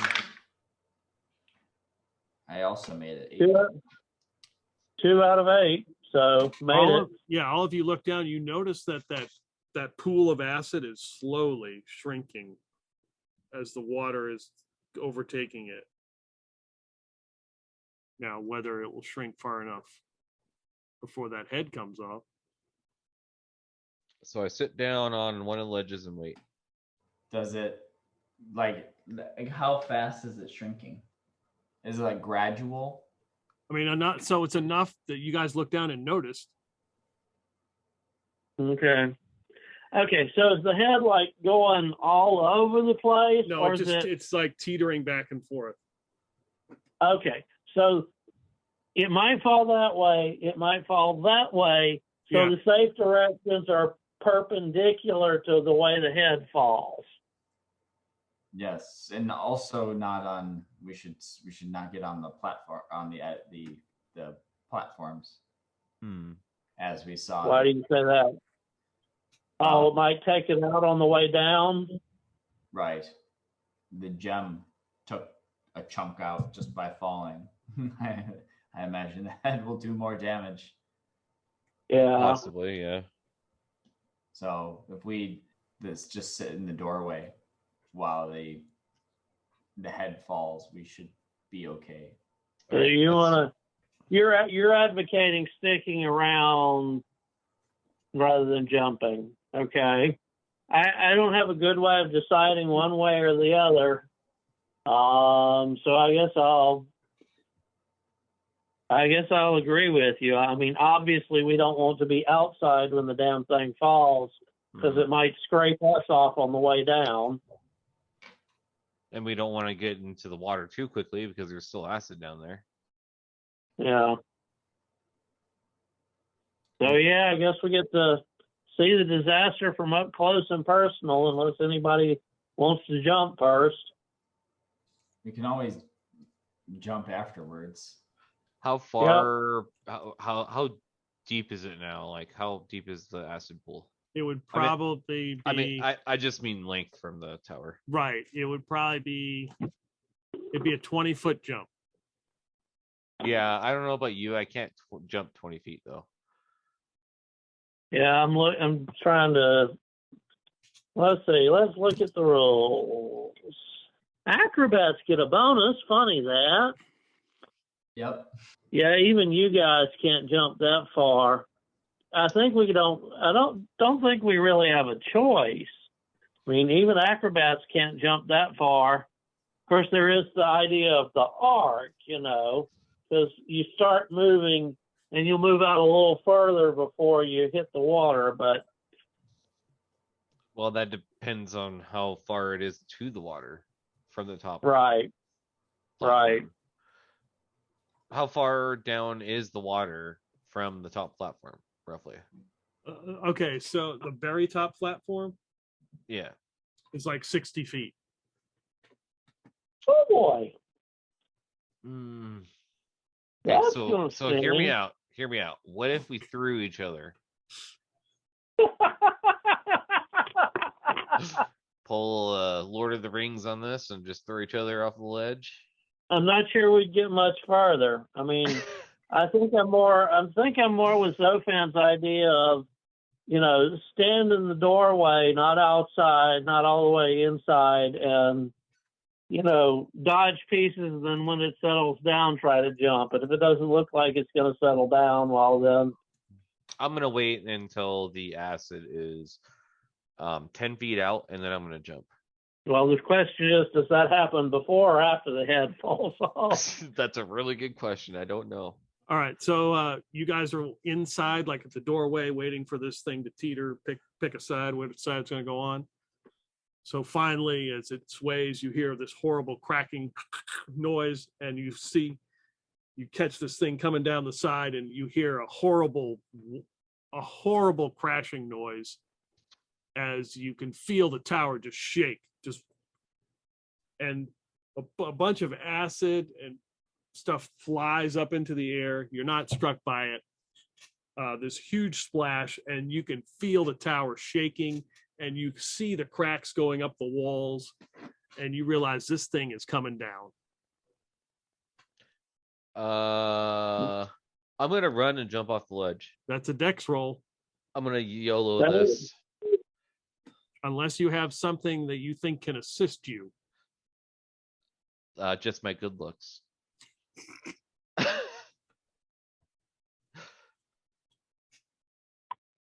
Hey, I got it. 12. On the money. You see Pilaf just take off and run and jump, leap off into off the ledge. Oh shit! A dex roll. The things I fear. Thank you very much. Unless there's something you think that can assist you. That's why I said my good Yeah, looks. I'm looking. You got your 10-foot pole, right? Yeah, I got my 10-foot pole. You want me to pole jump? Yeah, pole vault. I'll give you a +4. So basically, what, an 8? You roll an 8 or lower. Sure. It's gonna be a fun life. What's a good one? Cowabunga, I guess. And nope. 16 is not an 8 or less. Okay. And I've already burned my hustle, so sayonara, folks. All right, Zophan.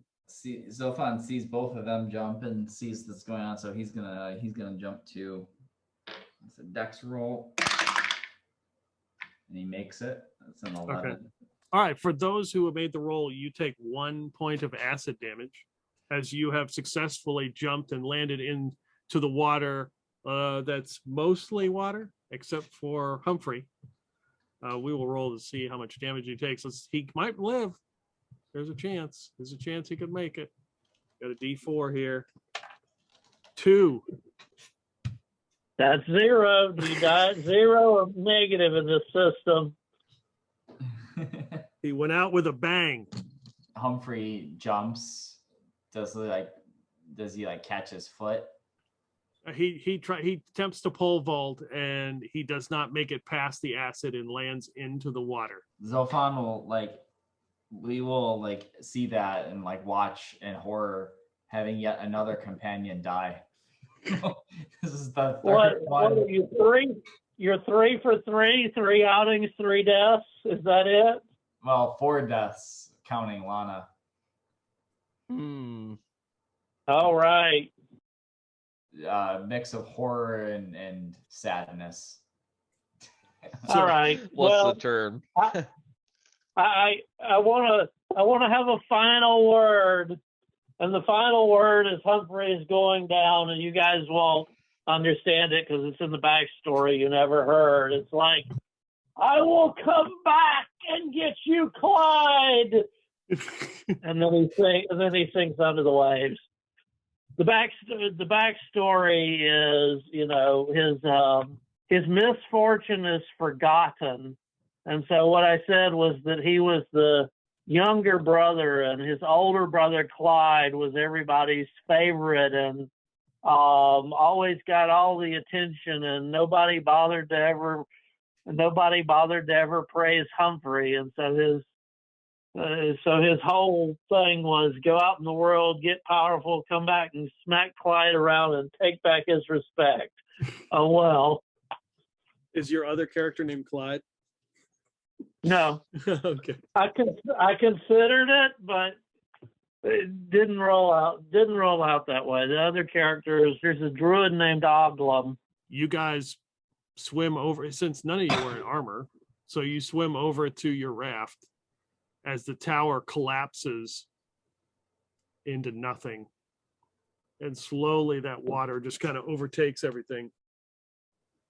Well, I guess there goes that rope. As the tower, after the tower falls, like after it kind of settles, Zophan would be like, we should at least go see if we can find Humphrey. Yeah. Anything remaining of Humphrey.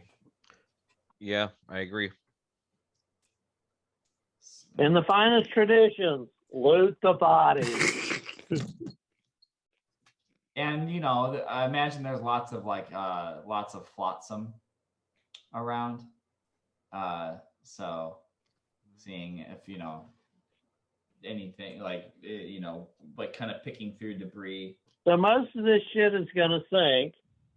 Backpack, bedroll, belt pouch, caltrops, chalk, chisel, hammer, iron spikes, lantern, marbles, mirror. No, I got rid of the oil, got rid of the rope. Can I ask for a Game Master fiat on this, since it's just so ironic? The 10-foot pole floats to the top. Oh, yeah. That's definitely, yeah. Okay.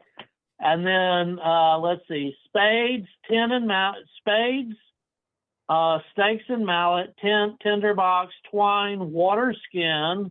I used both of the sacks. His tower card, and then the thing he picked up here, which is the brass bell with the wooden handle. So, I mean, up to the GM, obviously, what of that floats up other than the 10-foot pole that he tripped over and died because of?